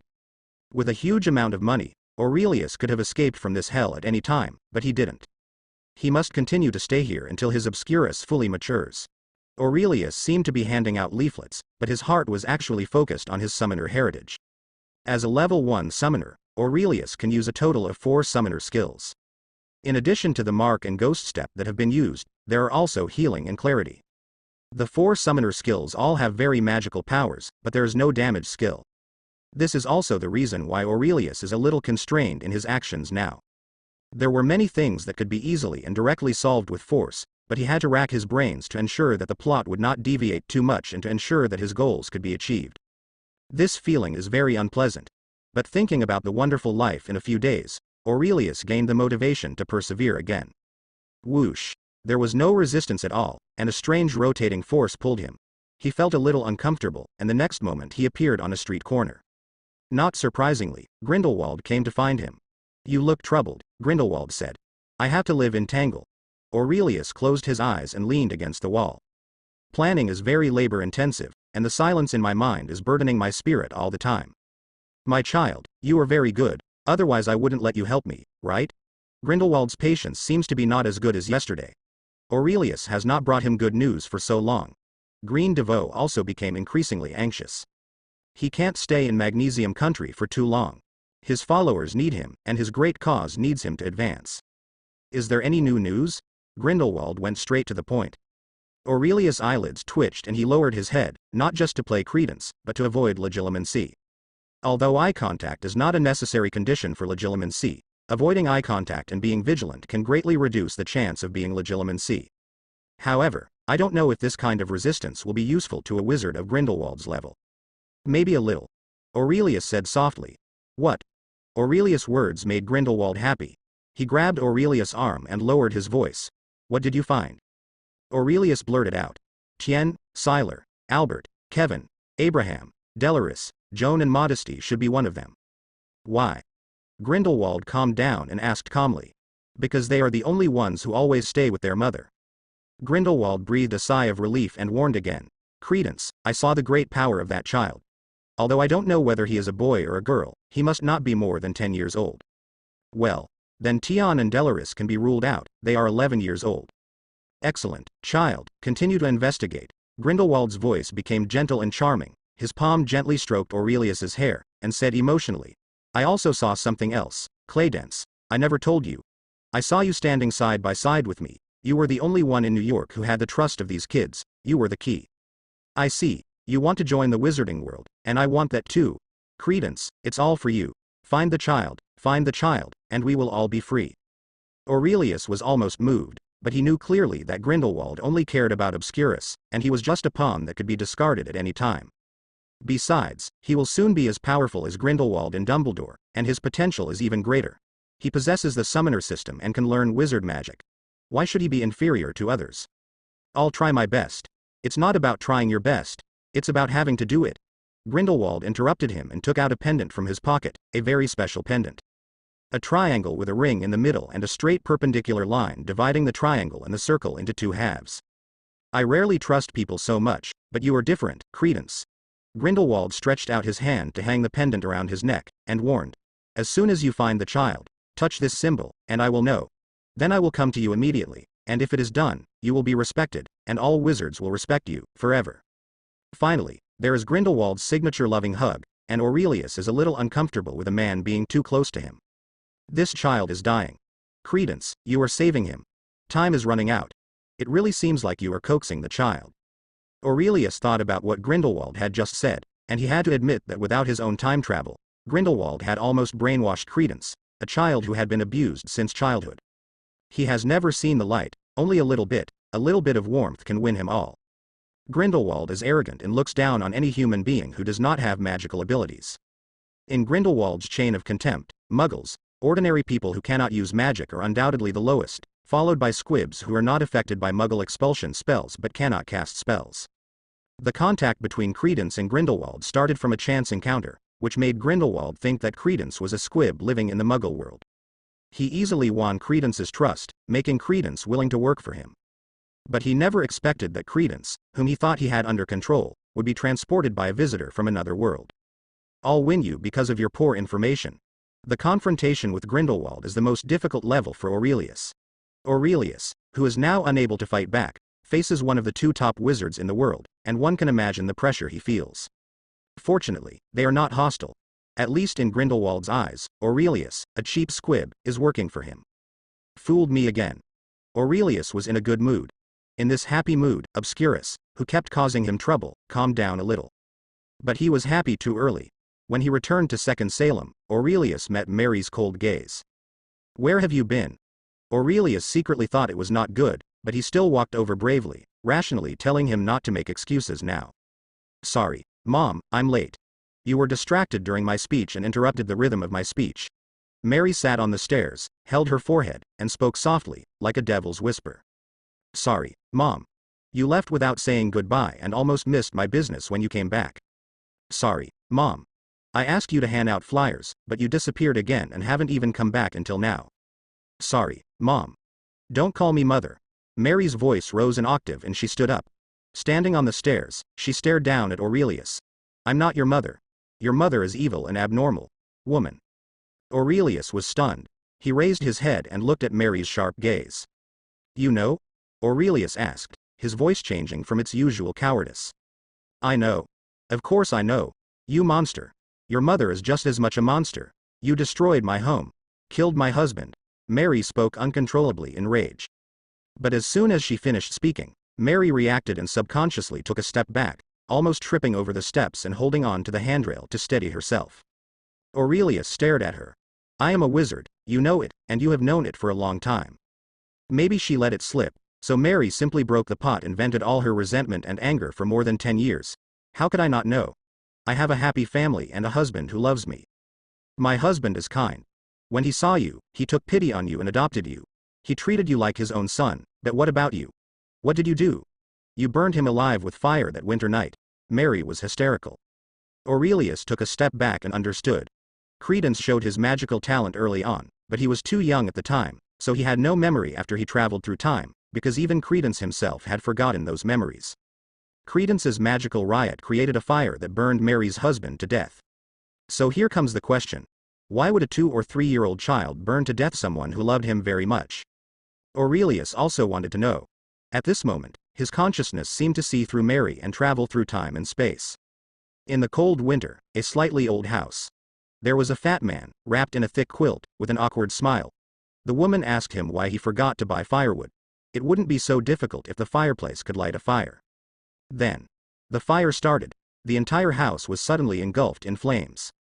Men and women were running outside like crazy. The woman escaped, but the fat man missed the opportunity because he remembered the child who was still in the house. Legilimency? Aurelius used legilimency? He didn't know. He never knew that Credence was a natural legilimency. He didn't have time to think about this. His head hurt. In the memory of this tragedy, Obscurus was strengthened like never before. Death, sadness, pain, crying. All of these are the best nutrients for Obscurus, just like taking a Shichuan Dabu pill. You hoped for a fire to keep warm, and I created the flame. Mr. Mason failed to escape, but after the fire, you found me safe and sound among the ruins. Aurelius reluctantly said, You hate wizards, even more so. Is this why you hate me? Shouldn't I hate you? Shouldn't I hate wizards? My grandfather told me about the existence of wizards. He told me how hateful wizards are, but I thought he was telling me a fairy tale. I didn't take it seriously. I hate that I didn't take it seriously. Mason is so kind. He treats everyone with kindness. Everyone says he is a good person. Mary burst into tears. Her red eyes were fierce, and she held on tightly. Aurelius's face. Such a good man. He treated the world with kindness, but what did he get? He was burned alive by you, an evil wizard. You say. Shouldn't I hate you? I can't wait to kill you. Mary's tone and eyes were very convincing. She hated Aurelius to the core of her being, and it only grew deeper as time went by. But you didn't kill me. Of course I can't kill you, I want to keep you. The flag of Salem is red, the red of the flames, and the blood stained red. Of course I have to keep you, and I want to swear an oath in the second Salem I will personally burn you to death with a pyre at the conference. I will use you, this evil wizard, as the first sacrifice. Boom. Moran went berserk in an instant, the kind that Aurelius couldn't stop even if he wanted to. This was the first time he had gone berserk while sober. Silently tore at his body, constantly fighting for control with him. Aurelius failed to stop him, and he had no ability to continue suppressing it. Aurelius contracted the last of his spiritual power, allowing him to say the last words of his life to Mary. I'm sorry, but goodbye. What? Call? Aurelius' body was shattered and turned into wisps of black smoke, and screams echoed in the black smoke. An unknown head rushed toward the frightened Mary, wrapped in black smoke. Almost instantly, it penetrated Mary's body and took away her life. Sora left behind a body that seemed to have been drained of blood, with shrunken skin, a frightened expression, and an extremely miserable body that fell down the stairs and rolled to the floor. The Obscurus is wreaking havoc in the Second Salem camp, and the flag of Second Salem that Mary crafted with her own hands, the thing she cherishes most, is now being wantonly torn apart by the Obscurus. Almost instantly, it broke into pieces and scattered all over the place. Ah! Chastity's scream stopped Obscurus' violent behavior. I felt pity for Chastity's horrified look. Silently paused for a moment, broke through the roof as if escaping, and disappeared into the night sky. Tonight, no one knows the violent silence. Tonight, the demon that has been suppressed for many years is finally released. Tonight, there is no moon. It's destined to be a bloody night. New York Diamond Business District. This is the largest jewelry trading market in New York, filled with dazzling jewelry and diamonds. Hands. Raise up. A group of police officers armed with long guns aimed at Jacob and Newt, who were wearing gold and silver. Cough. Lion. Jacob raised his head high and pointed to the side. Roar. A majestic male lion is walking majestically in New York's shopping street. Gaw. There was a scream from the sky, and the lion fled in panic, as if facing the most terrifying thing in the world. What? The police were confused. Newt, who was holding the troublemaker Sniff in his arms, looked more solemn than ever before. It's impossible. I confirmed that it didn't escape. What? Jacob looked up in confusion. Let's go. Newt picked up the box, grabbed Jacob and disappeared instantly. Town Hall. A grand dinner is being held, or in other words, a gathering with ulterior motives. The gorgeous hall is carefully decorated, with blue and white stars and stripes everywhere, and patterns and words representing the magnesium country everywhere. Every guest is dressed up, and everyone here represents New York's upper-class elite. It is no exaggeration to say that this group of people controls New York. In addition to the rotation of the sun and the moon, they can even determine the food, clothing, housing, transportation, birth, old age, illness, and death of millions of people in New York. On the only stage, a huge character poster highlighted tonight's protagonist, Henry Shaw. The senator, who is less than 40 years old, even announced his candidacy for president in a high-profile manner. On his huge portrait, there is an enlarged and conspicuous slogan, "The future of the country." The host stood behind the microphone. "Ladies and gentlemen, tonight's guest speaker does not need any further introduction. Some people have already called him the future president. If you don't believe it, please read him. Father's newspaper." A piece of American humor made everyone present burst into laughter. "Ladies and gentlemen, I will bring out New York City Councilman Henry Shaw for you." Amidst warm applause, the young and arrogant Henry Shaw came on stage. His carefully managed hair was not messy, and his confident smile made him feel free and easy in front of a group of nobles. He doesn't have the stern look in the pictorial. That cool expression is only suitable for appearing in the pictorial. As a congressman and a presidential candidate, you still need a persona that is close to the people. Thank you everyone." Henry thanked people. In the crowd, a 15 or 16-year-old boy sneered. In his eyes, Henry, who was polite on stage, was just a peacock showing off his tail feathers wantonly, just to cover up the ugly butt behind him. "Howard, stay graceful." When the young man heard this, he reluctantly clapped his hands twice. Just as Henry was delivering his speech, a disaster was happening a few blocks away. The lights on the street went out one by one, and the darkness continued to swallow up the light. Boom boom. The floor tiles were lifted up and fell like hailstones, the cars on the street were blown away like toys, and even the windows of the businesses on both sides were not spared and shattered. Everywhere he passed was devastated. The few pedestrians were frightened, and each of them screamed in the silent night. They saw nothing, but this invisible fear made them even more frightened. A building blocks the end of the road. Gaw. Amidst the screams, a huge hole was knocked out of the wall in an instant. "There is no stopping you, keep moving forward. Yes, we have made some progress, but laziness will not be rewarded, just as those boozy saloons have been banned." The sound of electricity in the microphone suddenly interrupted Henry's speech. Old Henry, who was sitting below and immersed in the excellent eldest son's speech, turned his head in displeasure. Today's dinner was so important, and he had already warned not to make any mistakes, even a little bit. Unexpectedly, something went wrong. Old Henry wanted to fire the guy in charge of the sound system on the spot. Henry couldn't help but frown, but he couldn't let everyone's thoughts be taken away. He continued, "Now it's the billiard room again, and those private parlors." Before he could finish speaking, the lights in the entire hall instantly went out. Power cut? Henry could hardly hold back his furious heart. But the sound of electricity in the microphone sounded again, more harsh than before, and even the grinding sound made people shudder. Empty. The dull noise seemed to come from all directions. The hearts of everyone attending the meeting couldn't help but feel anxious. This feeling was very bad. It was like being swallowed into the stomach by a giant creature. In the thick gastric juice, a strong and powerful heartbeat shook the entire stomach cavity. People started whispering. Unease is spreading. All the strange noises fell into strange silence, leaving only darkness and an unknown crowd. This is the darkness before dawn. It's the last drumbeat before the battle begins. Suddenly, something burst out from the closed wall. It was a huge, black, terrifying giant with shining bloodlines.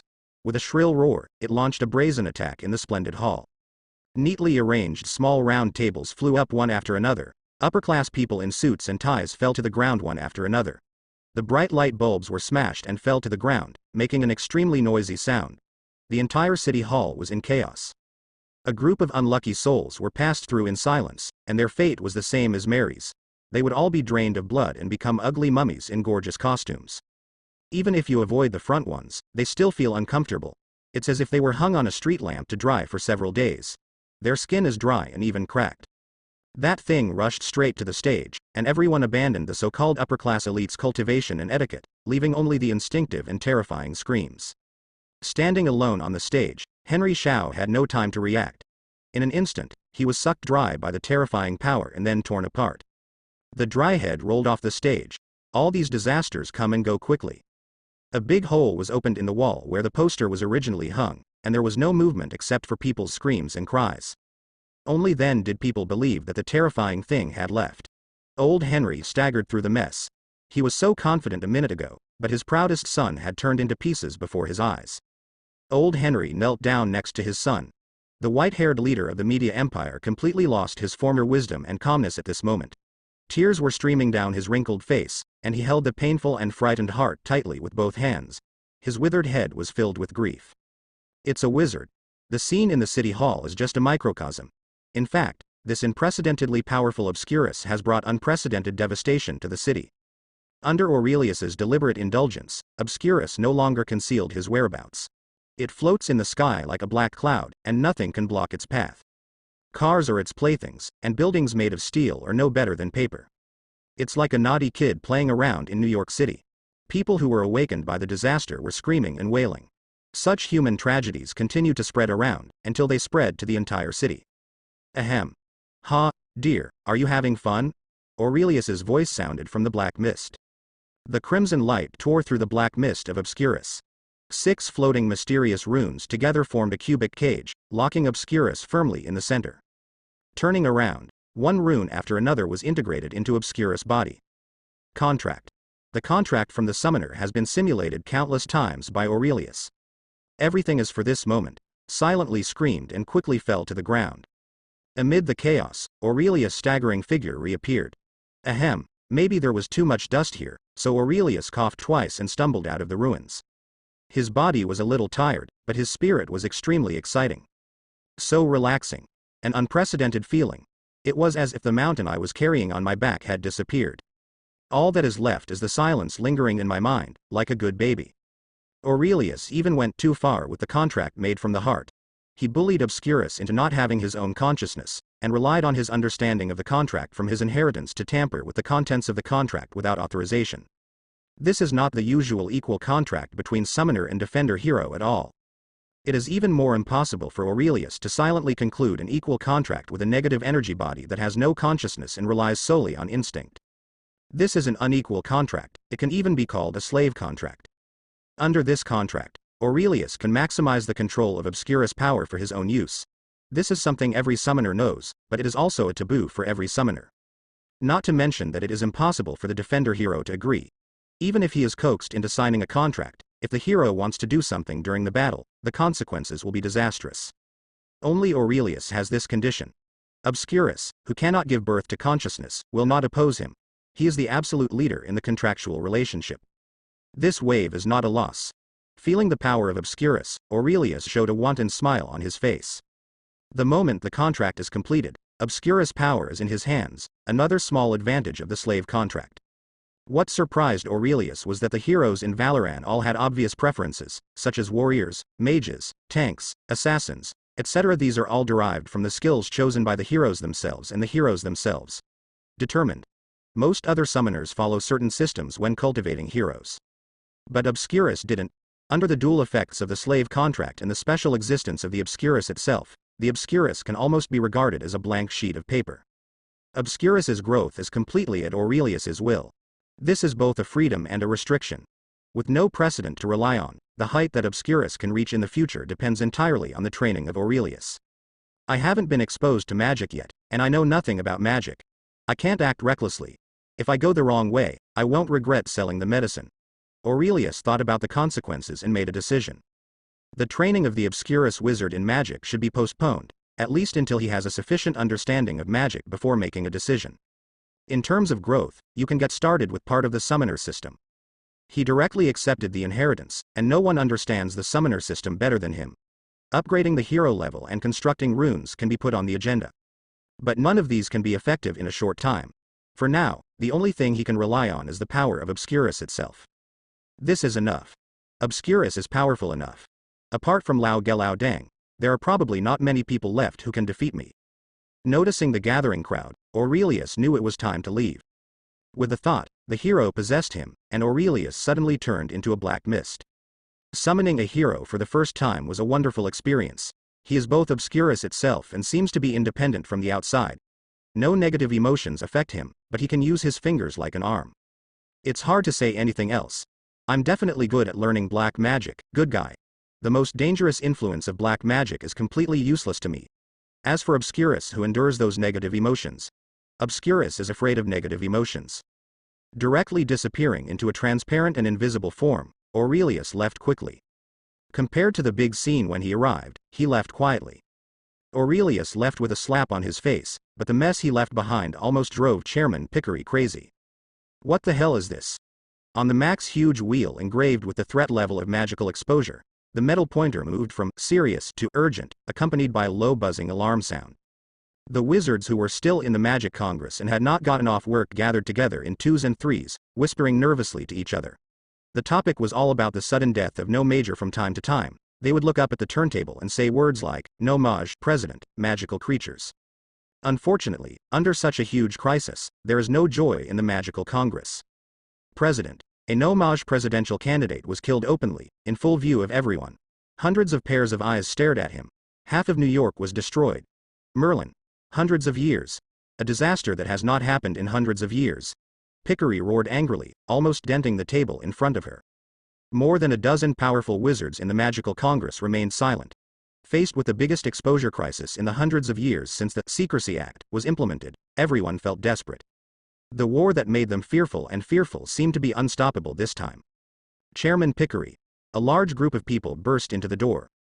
The person who spoke was a Latin witch with an extremely outstanding temperament. She was dignified and charming.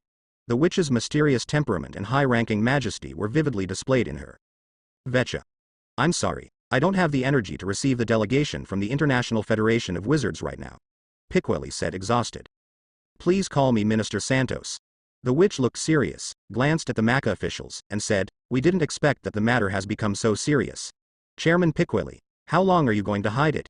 You said it was just a few accidents, but what we saw was half of New York that was almost destroyed. This is no longer just a matter of the Magic Congress. The delegation unanimously agreed to urgently convene the New York Secrecy Act Crisis Emergency Meeting. This is not a discussion, but a notification. After finishing speaking, Vetcha Santos left with a sigh. Everyone in the group also followed and left.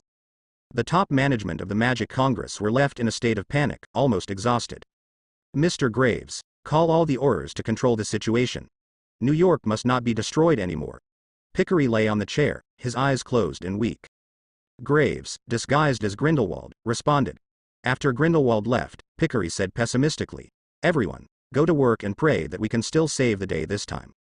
If even the International Confederation of Wizards can't do anything to gather wizards from all over the world, then the only thing waiting for us is war.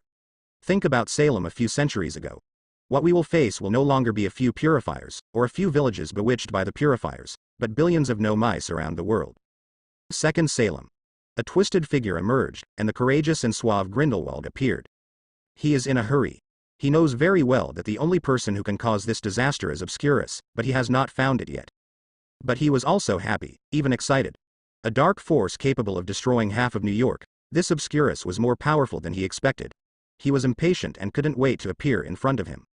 But that useless squib, Credence, never contacted him. He even had to learn about tonight's attack from the Magic Congress, which was ridiculous. So what's the point of him wanting that squib? Grindelwald no longer placed his hope on Credence, a useless squib, and wanted to investigate on his own. If Silence shows up tonight, then Second Salem will definitely find something. With his wand in hand, Grindelwald stepped into the gates of Second Salem. Ruins and broken walls. A huge hole appeared in the roof, and Mary's shriveled body lay on the ground. There were low sobbing sounds from the frightened children. Grindelwald leaned down and looked at the descendant of the purifier, firmly anti-wizards and muggles. Of course he didn't know that Grindelwald paid much attention to a character who was like an ant. But her wounds deserved his attention. How could it be? It shouldn't be like this, Grindelwald whispered, full of doubts. He asked himself that there were few wizards in the world who could compare with his understanding of the Obscurus. The circumstances of Mary's death were nothing like he knew. Tell me, where is Credence? Grindelwald looked at Chastity, who was blocking the children behind him. The girl was scared, but she mustered up the courage to protect the children who were younger than her. No, I don't know. Mom is dead, the house collapsed, and I haven't seen Credence since evening, Chastity said timidly. Grindelwald licked his hair with both hands, and couldn't help cursing in his heart. You are an unreliable squib. Who else is not here? Grindelwald suppressed his anger and asked Chastity in the gentlest voice in his life. Chastity hesitated for a long time and moved his mouth several times, but no sound came out. The atmosphere became anxious. It's Kevin. Aurelius's voice broke the weird atmosphere.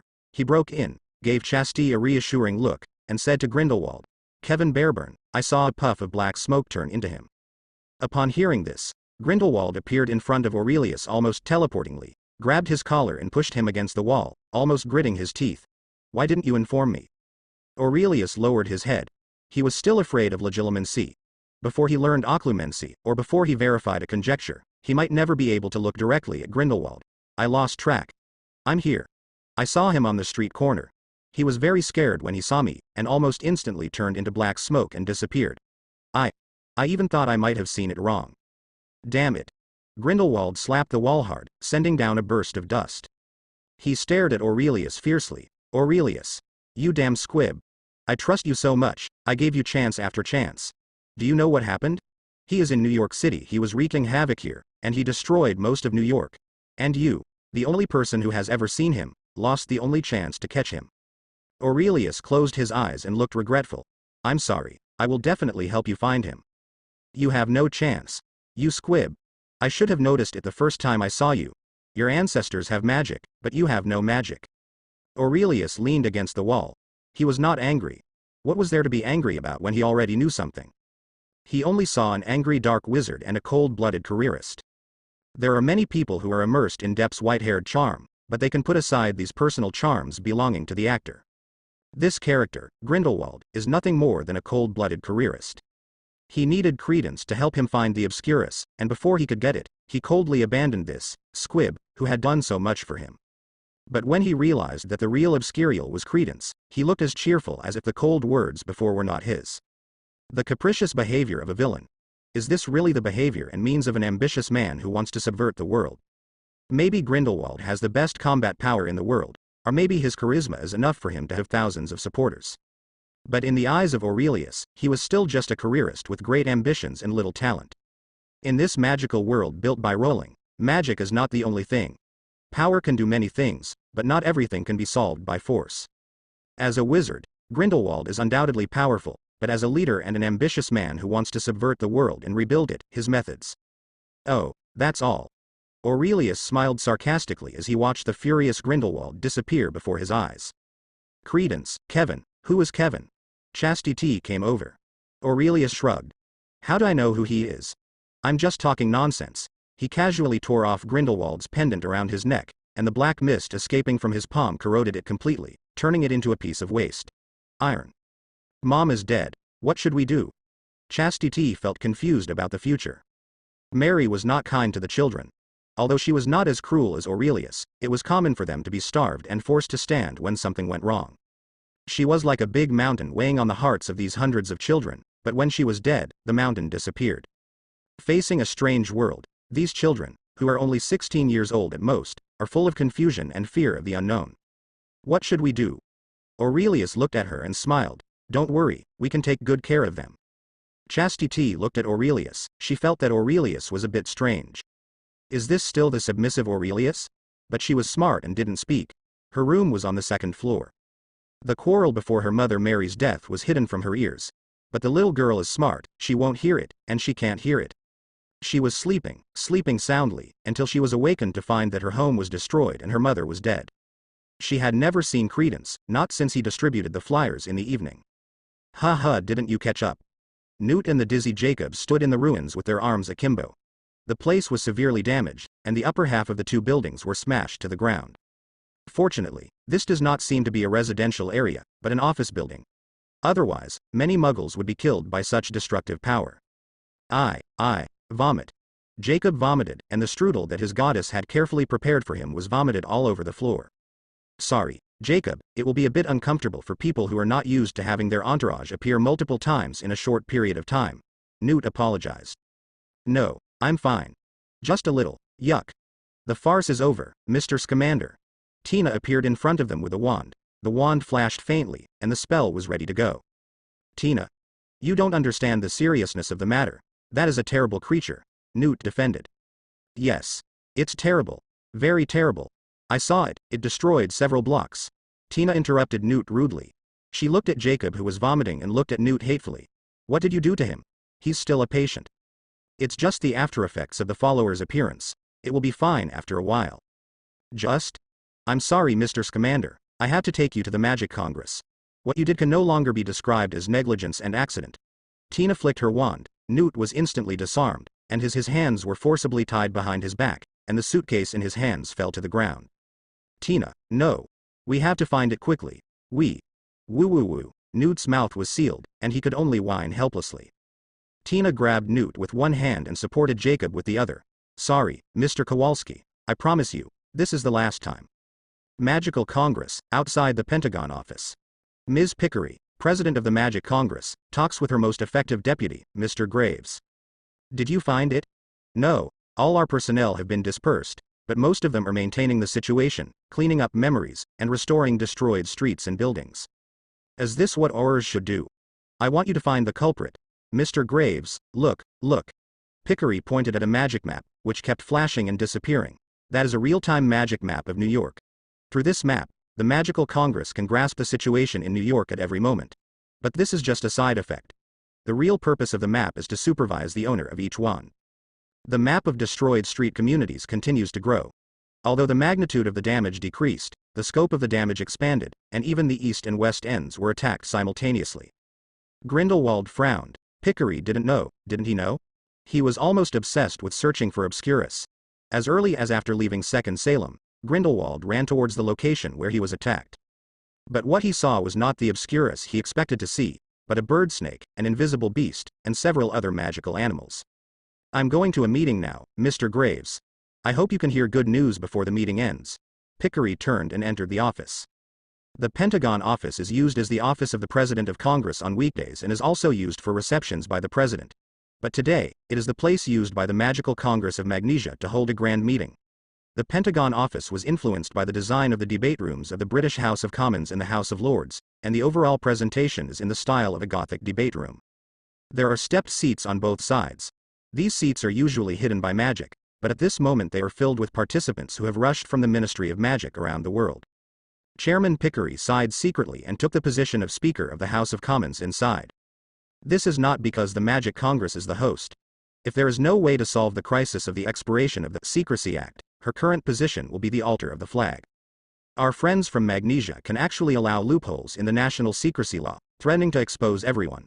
Heinrich Eberstadt, representative of the Swiss Ministry of Magic, directly expressed his dissatisfaction and condemnation of the Magic Congress of Magnesium. Piccolin couldn't hide the look in her eyes that she wanted to kill someone. The chaos of the past few days had made her exhausted. Regardless of whether he is a wizard or not, whether he is in a high position or not, whether he is a genius or not, the first thing to understand is that Pickery is a woman. A woman in rage. The guy who let Gellert Grindelwald escape has no right to lecture me here. Eberstadt was choked. To be honest, although the Magical Congress of Magnesia is not as powerful as the Muggle world in the Wizarding world, it is definitely not comparable to the Swiss Ministry of Magic, considering its land area. In terms of the number of wizards, Switzerland cannot compare with the Magical Congress. There is an unwritten rule in the Wizarding world: having a wizarding school is the benchmark for measuring a Ministry of Magic. At this point, the Magical Congress, which monopolizes Ilvermorny, is far from being comparable to Switzerland, which shares Durmstrang with so many countries in Europe. On the other hand, the failure of the recent operation against Grindelwald launched by the Swiss Ministry of Magic has also greatly damaged the prestige of the Swiss Ministry of Magic. If it weren't for the tiger skin from the International Federation of Wizards, Eberstadt would not dare to say anything. But he never expected that when he became a pawn, he would be stabbed in the lungs by Pickery. Sprinkling salt on the wound is not enough. This is opening up the trigeminal nerve and stuffing a ton of snowflake salt into it. There were hundreds of delegates, and there were always those who wanted to watch the excitement, and their playful glances further hurt Eberstadt's heart. Isn't this a convention to criticize the Magical Congress? He didn't even think about the fact that criticism and struggle still come and go. Just when Eberstadt was sweating behind him, the one who came to the rescue was someone from the Magic Congress. Mr. Chairman, I'm very sorry to disturb you, but the situation. Tina dragged Newt and supported Jacob as she stomped into the room. The sudden gazes from hundreds of pairs of eyes made her heart ache. With a click, the words that came to my mouth suddenly fell silent. Emergency. Even a fool can know that so many people gathering here in the middle of the night are definitely not discussing what to eat for breakfast. Tina was crying in her heart. Why weren't there two people standing at the door of such a big meeting? Newt and Jacob were also stunned. Jacob had never been noticed by hundreds of people at the same time, let alone hundreds of wizards. As for Newt, His mouth was sealed, but the horrified look he looked at the British representative said everything. Goldstein, you'd better have a reason. Pickery looked at her coldly. Tina's face turned pale, and she knew that she couldn't get over it this time. Not to mention that if the officer is reinstated and continues to be her elite auror, I'm afraid the entire Magic Congress will no longer have a place for her. But she spoke anyway. She couldn't turn a blind eye to New York's disaster. In the magical world of the Magnesium Kingdom, where the auror profession is overly worshipped, Tina's passion for pursuing her predecessors is still there, and that sense of justice is still there. Yes, I do, Mr. Chairman. Tina took a deep breath and took out the box confiscated from Newt. There are many magical creatures in this box. Unfortunately, they escaped. Magical creatures? Could it be that the streets of New York? Where did this box come from? Did Grindelwald do it? Just to use magical animals to do the same thing in Magnesia that he did in Europe? The participants were talking a lot, and the British representative looked ugly. Newt is an employee of the British Ministry of Magic, or at least he used to be. No one understands the Hufflepuff's ways better than they do. The Brazilian representative, the charming female minister, also looked at Newt with a strange expression. Newt has been to Brazil before, and as the Ministry of Magic values magical animals and magical plants the most, they are very welcoming to any wizard who loves these little guys. Newt, on the other hand, is a master in the field of magical creatures, and their exchanges in Brazil were very pleasant. Coincidentally, because of their close friendship, they knew that Newt had a magical suitcase. Grindelwald, who was sitting with him on the stairs, said smoothly, "My aurors told me that they found a poisonous horned beast running wild in New York's Central Park, and there are other magical animals all over New York." These words were very tempting. At least Pickery, who had been sitting in the Magic Congress, believed it. She asked, "Whose box is this?" Without Tina's need to answer, everyone naturally found Newt and Jacob who were bound. With a wave of the wand in Pickery's hand, the seal on Newt's mouth was lifted. "No. Mr. Chairman, the destruction of New York is definitely not caused by magical animals," Newt shouted out, but faced with the pressure of hundreds of people, Newt, who was already a little afraid of society, instantly lost much of his momentum. At least not its all. "Did you arrive in Magnesia yesterday?" Pickery looked at Newt. Newt didn't know why and nodded subconsciously. Pickery laughed angrily. "Ha! An unregistered wizard let loose magical creatures in New York." "No." Newt opened his mouth. He wanted to defend, but he couldn't. He did not enter through the Ministry of Magic, but went through Muggle customs. He was smuggling into the country. Although smuggling into the magical world is not a big deal, it is definitely not something that can be stated openly. The Magical Congress of Magnesia prohibits magical animals from being raised in any form. This was something he only learned from Tina during the day. The two faults are added together, and the fault comes first, which makes his argument very unconvincing. "And you," Pickwelly rushed to Tina. "You didn't think you should come and tell us until someone was killed, until half of New York was destroyed in a terrible way?" Tina was horrified. "No, sir, I just found out about it too." "Enough." Pickery rudely interrupted Tina's defense again. Under the influence of preconceptions, Pickery would not believe any letter Tina said. "Arrest them." "No." Tina's wand was instantly withdrawn, and she and Jacob received the same treatment as Newt. Their hands were tied and they were clipped behind their backs. "No. No. Don't hurt those creatures, please, you don't understand, they won't cause harm to anything," Newt begged in panic. Pickery sneered, "It won't cause any harm." Almost word for word, she waved her magic wand, and photos of the tragedy on the streets of New York were printed in the air. Among the ruins, the injured were wailing, and the tragic body parts of the deceased were clearly visible. These victims would have seemed familiar to Aurelius if he had seen them. These people who were killed were all people who had sinned against Credence in one way or another. The final highlight is of course Henry Shao. This young and promising presidential candidate has even been regarded as a future president. Aurelius didn't even intend to care about this unlucky guy, but with Obscurus, simple hatred turned into a way to kill him. Newt's eyes suddenly lit up, and he seemed to have found the only hope. His voice became sharp. "No. This was not done by a magical creature. No magical creature can cause such death." After hearing Newt's words, many people hesitated. To be honest, most of them are politicians, not magical beasts experts. In fact, before Newt became famous, magical beasts were not taken seriously by wizards, and their understanding of magical animals and magical plants was very superficial. They were a little unsure whether Newt was telling the truth or not. Of course, politicians don't care about the truth at all, but this time, they are facing the entire wizarding community and Muggle community, and they must know the truth. Pickery also doesn't understand magical creatures. In fact, There are only 2 people in the entire Magnesium country who do, because the Magnesium country completely prohibits the breeding of magical creatures. She couldn't help but look at the Brazilian Minister of Magic Vecha Santos. Brazilian wizards are good at controlling magical creatures, and Santos is no exception. After making eye contact with several wizards from Brazil, she gently shook her head at Pickery. Really? Pickery was stunned. She was about to blame the British Ministry of Magic. What's that? Mr. Scamander. Newt approached with his hands behind his back, and Pickery also brought the reappearance of Henry's death and several other people in the same death state to Newt. Newt looked at it for a long time, and he suspected it was Obscurus. He had seen people killed by Obscurus, but the death conditions of these dead people were different from those killed by Obscurus. It's an Obscurus. Although the death situation is different, it matches the characteristics of an Obscurus attacker. Newt nodded heavily. These dead people are like mummies, but they are not drained of blood. In fact, their blood is still in the body. This is very similar to the characteristics of the Obscurus attack. People killed by the Obscurus will also be described as haggard. Murin? Impossible. Absolutely impossible. This time, the uproar was even greater. Pickery narrowed his eyes. Don't go too far, Mr. Scamander. There are no Obscurials in America. The country of Magnesia was once a place where obscurities were rampant. The reason is the same old story, the Salem witch hunt. Due to the large number of hunts and killings of wizards, those young wizards had to suppress their magic power, and even had a desire to survive an aversion to magic power. This led to the frequent occurrence of Obscurials, and then the destruction caused by the Obscurials, which caused no mice to hate wizards even more, and the cycle started over and over again, forming a vicious cycle. But after the implementation of Rappa Potter's Law, wizards and no mice were isolated from the world, and the birth of Obscurus inevitably required the young wizard to suppress his magic power. Is this possible something that would happen to wizard families? Newt pointed out that the attack may have been carried out by the Obscurial, which was a slap in the face to Chairman Pickery. It is almost equivalent to accusing the Magical Congress of Magnesia of failing to protect wizard children and failing to enforce the secrecy law, resulting in wizard children living in the no-mage world. Only in this way can it be possible to give birth to Obscurus. Good guy. Just now he was planning to blame the British Ministry of Magic, but now Newt is going to blame the Magical Council of Magnesia? Can this be tolerated? Anyway, she couldn't bear it for Pickery. Graves. Seize that box.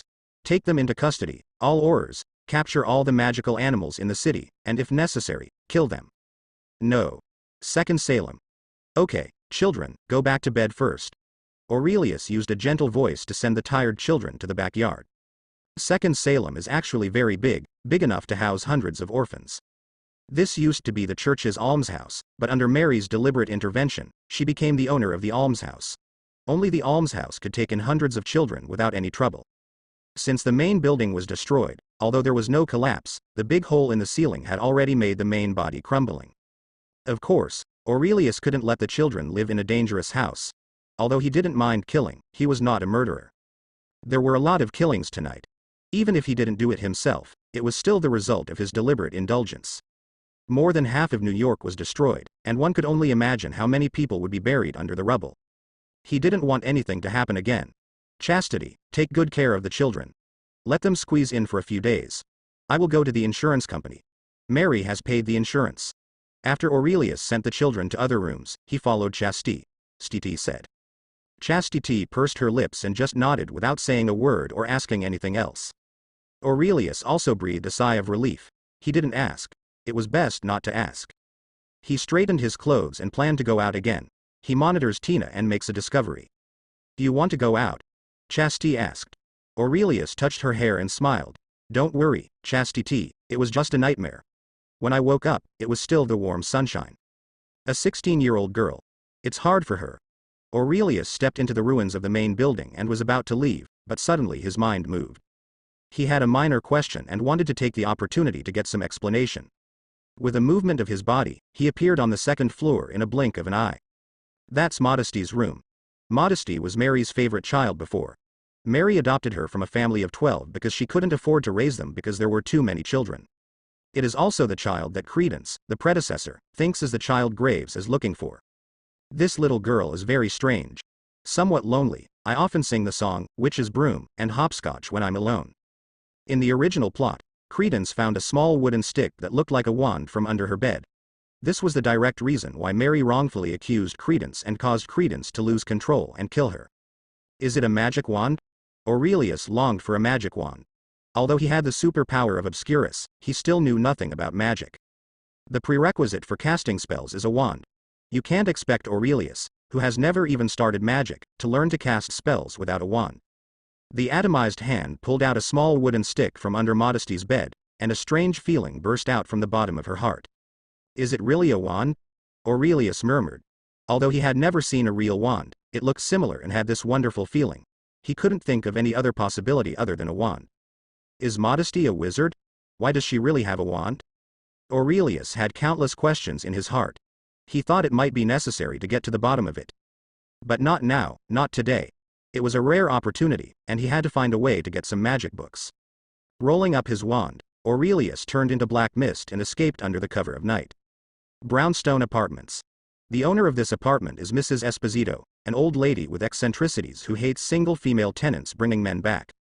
Tina Goldstein and her sister Queenie Goldstein lived here. Through the marks on Tina's body, Aurelius could easily know where they lived. At this moment, Tina, Newt, and Jacob were imprisoned in the temporary prison of the Magic Congress, and only Queenie Goldstein was worried at home. Why haven't you come back yet? Queenie was wearing some thin pajamas, lying on the window sill with her chin in her hands. Her beautiful face looked nervous, and she felt a bit like Sheezy's European and American limited edition. Call. A strange gust of wind blew the screen window, and Queenie seemed unaware. Compared to her former Auror sister, Queenie behaved in a harmless way, especially in terms of vigilance and tactical literacy. If her natural legilimency hadn't told her that there was a chaotic and dark soul behind her, she wouldn't have noticed that there was an uninvited guest in her room. Who are you? Queenie was a little nervous. This was an emotion she rarely felt. Nervousness and fear come from the unknown, and for a natural legilimency master, no one can hide their thoughts in front of Queenie. Except. The person in front of me. He looked very young, with unhealthy fair skin, thin, and seemingly harmless appearance. Queenie, who may have insight into the soul, regards it as a great horror. That dark, chaotic mind, and countless terrifying thoughts impacted Queenie's mind, causing a dull pain that even made her cry out in pain. Queenie Goldstein. A born legilimens, doesn't she know why I'm here? Aurelius said with a false smile. I can't hear what you were saying. It hurts. Queenie covered her head. The more she wanted to know what the person in front of her was thinking, the more chaotic thoughts destroyed her brain. Haha. It seems that my guess is right, no one can penetrate my memory and thoughts. Aurelius chuckled. He's not immune to legilimency, of course, but Obscurus is. A chaotic mass of dark energy without will. What does the legilimency read? The more you read, the faster you go crazy. This was what Aurelius thought of after the contract was silent, but since there was no confirmation, he did not dare to use it rashly in front of Grindelwald. Then, he thought of Tina's sister. A natural legilimency master is more powerful than an ordinary legilimency master, and Queenie's own combat effectiveness is far inferior to Grindelwald. If even Queenie was immune to legilimency, Grindelwald wouldn't be able to peer into his brain. And if he wasn't immune to legilimency, it would be much easier to kill Queenie than to silence Grindelwald. Fortunately, Aurelius confirmed his guess. He only needed to change his brain into the form of Obscurus to be immune to or even damage legilimency. Queenie, on the other hand, unknowingly escaped a fatal disaster. I'll give you a piece of advice, don't have the idea of peeking into my brain. Queenie, who was still frightened, crossed her arms and stood up. I felt pity for that look. Queenie's appearance definitely didn't fit Aurelius's taste, but the timid smell of tea was really hard to bear. In particular, Queenie's pajamas were too thin. Sorry, dear, to disturb you so late. Aurelius was very graceful, but Queenie obviously didn't think so. She only felt that the man in front of her was scary. What do you want? Queenie glanced at the wand in Aurelius' hand, and of course she thought he was a wizard. Make a deal. Aurelius sat beside Queenie's bed, stroking his wand and crossing his legs, as if he was at home. Queenie didn't dare to look at him. This was the bad thing about Queenie. She didn't practice and master her superhuman talent at all. She just took it for granted, and sometimes even hated her own talent. She always couldn't help but read the thoughts of people around her, and when facing Aurelius, this side effect that was just a little annoying turned into a kind of torture. She avoided eye contact and read more. I don't know what I can trade. I'm just a small Maca employee, and I'm still a little transparent. Queenie said, but Aurelius's eyes noticed that Queenie couldn't help but go look at the wand beside the bed. Aurelius waved his hand playfully, and he sucked back the wand on the bedside and held it in his hand. He put it on the tip of his nose and smelled it, and a fragrant fragrance penetrated his nostrils. Rosewood. Beauty, love and heart. It is indeed a perfect match, Miss Goldstein. Let's stop talking. Ilvermorny is the only magic school in North America, and I think Miss Queenie is no exception. Aurelius pinched the mother-of-pearl handle of Queenie's wand and shook it gently. He moved Queenie's gaze and stated his purpose. I would like to borrow all of Miss Queenie's textbooks, is that okay? Oh, no. What did you say? Queenie subconsciously refused, but before she finished speaking, she couldn't help but raise her head, as if she heard wrongly. Is it difficult? Aurelius asked. Queenie shook her head. She didn't know what the mysterious wizard wanted with her textbook, but Queenie didn't think it needed to be kept secret. It is no exaggeration to say that all wizards in the Magnesium Kingdom have a complete set. Maybe the exception is the tier-up book after graduation. But considering the price of books, I'm afraid not many people do this. There is really no need to keep such shitty stuff secret. In order to protect her own safety, Queenie obediently took out a dusty wooden box the size of a pencil case from the back of the cabinet. It looks like it must have been in the box for at least a few years. Well, it's been a long time. I don't remember that I haven't lost any textbooks, but probably not. If someone takes them away, I will know. Queenie twisted the door of the wooden box, and there was no textbook in the wooden box. Arriving at the 2-centimeter-high books with their spines facing outwards, she took out one. It miraculously changed from the size of a thumb to the size of a normal book. Awesome. Aurelius was so satisfied looking at this little box. He also thought that if there were too many, he might not be able to take them away. Thank you, Miss Queenie. Aurelius reached out and held Queenie's hand, slowly pushed the book back, and then put the small box into his pocket as a matter of course. Hey. Queenie was stunned for a moment. Aurelius, who was about to leave, smiled and put her wand back where it belonged. It's a good wand, of course you should cherish it. Miss Queenie, since it is a transaction, there will be comings and goings. Your sister has been arrested by the Magic Congress. It may be difficult to come back tonight. No need to wait, good night. As soon as he finished speaking, Aurelius' figure dissipated in the wind like sand. What? Queenie was frightened by Aurelius' news. She didn't understand why her sister was caught. They sisters had no secrets, but it didn't matter anymore. Sisters who depend on each other for life, she doesn't care whether her sister has actually committed a crime. Queenie hurriedly took her wand and waved it, and the clothes on the hanger floated to Queenie to change into. He stepped on her shoes and hurried out the door. Magical Congress, temporary prison. Newt, Jacob, and Tina were locked in their cells, silent. Perhaps to confirm whether she had wronged someone, Tina asked, is that really Obscurus? Newt sat in the corner of the cell, tearing a piece of grass in his hand. His heart was in confusion. He was worried about his animals. I don't know, but it must not be magical animals, and the wounds on those corpses are very similar to those caused by Obscurus. I can't confirm. My research on Obscurus is still too superficial. Excuse me. What is the Obscurus and the Obscurus you were talking about? Jacob was the only one among the three who was completely confused. He was locked into prison in a daze. It hasn't appeared for centuries. Tina glanced at the depressed Newt. Although Newt was not sure, Tina was sure that she had misunderstood Newt. Maybe Newt's animals did cause some damage to New York, but he definitely shouldn't bear the greatest responsibility for the disaster. I am anxious. At least, if he hadn't rushed into the conference rashly, things would never have ended up like this. Due to Nut's fault, he would only be deported and should not be locked up in prison. Newt, who was sitting on the ground with his legs curled up, spoke silently. 3 months ago, I saw one in Sudan. There may have been more before, and they still exist now. At that time, the wizard had not yet hidden himself, and was still being numbed. When people are being hunted and persecuted, young wizards and witches sometimes suppress their magical powers to avoid being killed. Not only did they fail to learn how to harness or control their own magical power, but they gave birth to something called an Obscurus. Tina added. It is an unstable, uncontrollable dark force that suddenly breaks out to attack and then disappears without a trace. Tina suddenly stopped. She seemed to have thought of something, and quickly confirmed to Newt. The lifespan of the Obscurus is not long, is it? There is no documented case of an Obscurial living to be 10 years old. The little girl I met in Africa was 8 years old. She was only 8 years old when she died. Newt's eyes turned red, and he seemed to see something again, the look in the helpless girl's eyes when she was about to die. What? What do you mean? The person who killed Senator Shao was a child. Bias. Common sense. Because people believed too much in what they thought was the truth, Aurelius now sits firmly on the throne. As long as he doesn't go out and tell the world that he is the Obscurial, no one can doubt him.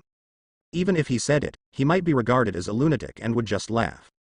Because no one believed that the Obscurus, who was destined to live less than 10 years old, could actually reach adulthood. No one believed that the uncontrollable Obscurus behaved like a baby in the hands of Aurelius.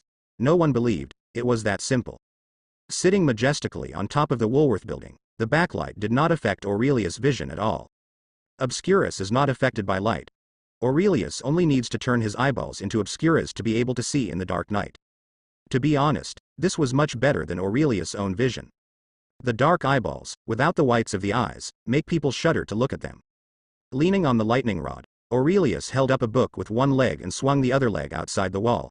It was a pity that he didn't have a bottle of wine, otherwise Li-Bai would have been enough for the cuz. When the winter wind blows, hey, this brain is full of energy. Just perfect for reading at night. This is the place he specially chose. There will be a good show to watch later. What he holds in his hand is a book called The Magic of Chadwick, written by a man named Chadwick Butt. This is the first volume of 7 volumes in total. It has been nearly 300 years since the 7 volumes of Chadwick's Magic were selected as the spells textbook in Ilvermorny. Ilvermorny was originally founded as home teaching, but as the number of students increased, it gradually became the Ilvermorny it is today. The original intention of its creation was that 2 young wizards dreamed of going to Hogwarts. Out of their admiration for Hogwarts, Ilvermorny was very similar to Hogwarts. The courses are also very similar. Defense against the dark arts, hexes, potions, transfiguration and more. These 4 courses are also what Aurelius values most. It doesn't look like Hogwarts. Although Aurelius never went to Hogwarts, he had read books and watched movies. The textbook used at Hogwarts is the Standard Spells series. Lin thought about it for a while and concluded that there are probably such spells as the levitation spell, the lock-picking spell, and the illuminating spell. But none of the spells that Aurelius recalled appeared in Chadwick's Magic. In the first volume, almost half of the book is about the theory. There are only 2 magic spells, one is Quickly Open, and the other is Movement Spell. Quickly Open is similar to the lockpicking spell, which is used to open locks, but it is not a magic spell. The wizarding world is spread all over the world like the Muggle world, and it is normal to have spells with similar functions. The same goes for the Movement Spell, which can levitate objects and control their movement. Compared with the levitation spell, the moving spell can fly at a very limited height, but it is superior in displacement control. Is it reasonable to spend the entire first grade learning 2 spells? Very reasonable. Aurelius felt that this setting was very reasonable. Magic, as a subject that combines theory and practice, is relatively risky in practice. In this case, it is particularly important to consolidate the theoretical foundation. He doesn't think magic is a kind of, I'm thinking, in the same world. Why does Muggle technology have to follow the rules of the world, while wizards can, I'm thinking? In the past, trains were also regarded as steel monsters, and thunder and lightning were also regarded as miracles. Magic doesn't make sense. That means we haven't found the reason yet. But now there is no time for Aurelius to slowly study the theory. He needs to learn a spell first, a spell that he needs very much. Temporary prison. The Obscurus and the Obscurus are symbiotic, right? It cannot simply be said to be symbiosis. Newt shook his head. The Obscurus is special. The Obscurus is the product of suppressed magic. In the final analysis, it is still another form of expression of magic. Jacob raised his hand curiously. Ombasis, can you survive alone without the host? He asked very pointedly, because he remembered the black mist encased in a transparent bubble that he had seen in Newt's box before. No, usually when the Obscurial dies, the Obscurus will dissipate. Newt shook his head. The Obscurus is like water in a bottle. The bigger the bottle, the more water there is, but the thickness of the bottle remains the same. Once the wall of the bottle cannot withstand the pressure of the water inside, the bottle will be burst by the water. This is also the reason why those Obscurials cannot live beyond the age of 10. Wait. Newt suddenly stood up. If the bottle is thick enough, then it can hold more water. Then, an unprecedentedly powerful Obscurus can cause more terrible wounds. Those corpses. Jacob and Tina shouted out simultaneously. No, it won't. No Obscurus can live to be 10 years old, 10 years old. Could it be that suppressing one's own magic power from birth creates an Obscurus? Newt leaned against the fence dejectedly. He felt that his scalp was numb, and it was extremely painful when the speculation seriously conflicted with his knowledge. Newt's commander, Tina Goldstein, Jacob Kowalski. 3 people in white coats appeared in front of them. They put iron chains on them one by one and led the 3 people out of the cell. Where are we going? Newt asked. Interrogation. A cold voice responded to him. Interrogation. Jacob couldn't help but reveal his unlucky eyebrows, and his mind had already started to flood with all kinds of tortures in those medieval stories. But when he thought about Queenie, he suddenly felt more at ease. Legilimency, yes, there is legilimency in the magic world, so there is no need to force confessions by words or deeds. Trial room. It was an empty room, with a table and 2 chairs, the only facilities. Graves, or to be precise, Mr. Grindelwald disguised as Graves, has been waiting for them for a long time. Jacob and Tina were guarded by 3 men in white, standing not far behind Newt. Newt was interrogated first, and as a preferential treatment, he could sit on a chair. Newt doesn't like to look at people. Unlike Aurelius, who is wary of legilimency, he is purely socially anxious, and looking at people makes him nervous. Grindelwald crossed his legs, still looking confident and calm. "You are quite interesting, Mr. Scamander." Mr. Graves, Tina couldn't help but want to speak out to tell the truth, but was interrupted by Grindelwald. He put his fingers between his lips and shook his head gently at Tina. Out of trust in her old boss, Tina retreated obediently. Grindelwald looked at the information in front of him. "You were kicked out of Hogwarts because you endangered a human life." "It was an accident," Newt said firmly. "Involving magical creatures." Grindelwald looked speechless, all because he saw the next description. "But one of your teachers defended you in every possible way and did not want you to be expelled from the school." He was a little confused and looked at Newt carefully for a while. He really didn't know what the advantages of this little freckle-headed guy were. He was a little annoyed, but he couldn't help but say, "So, what makes Albus Dumbledore like you so much?"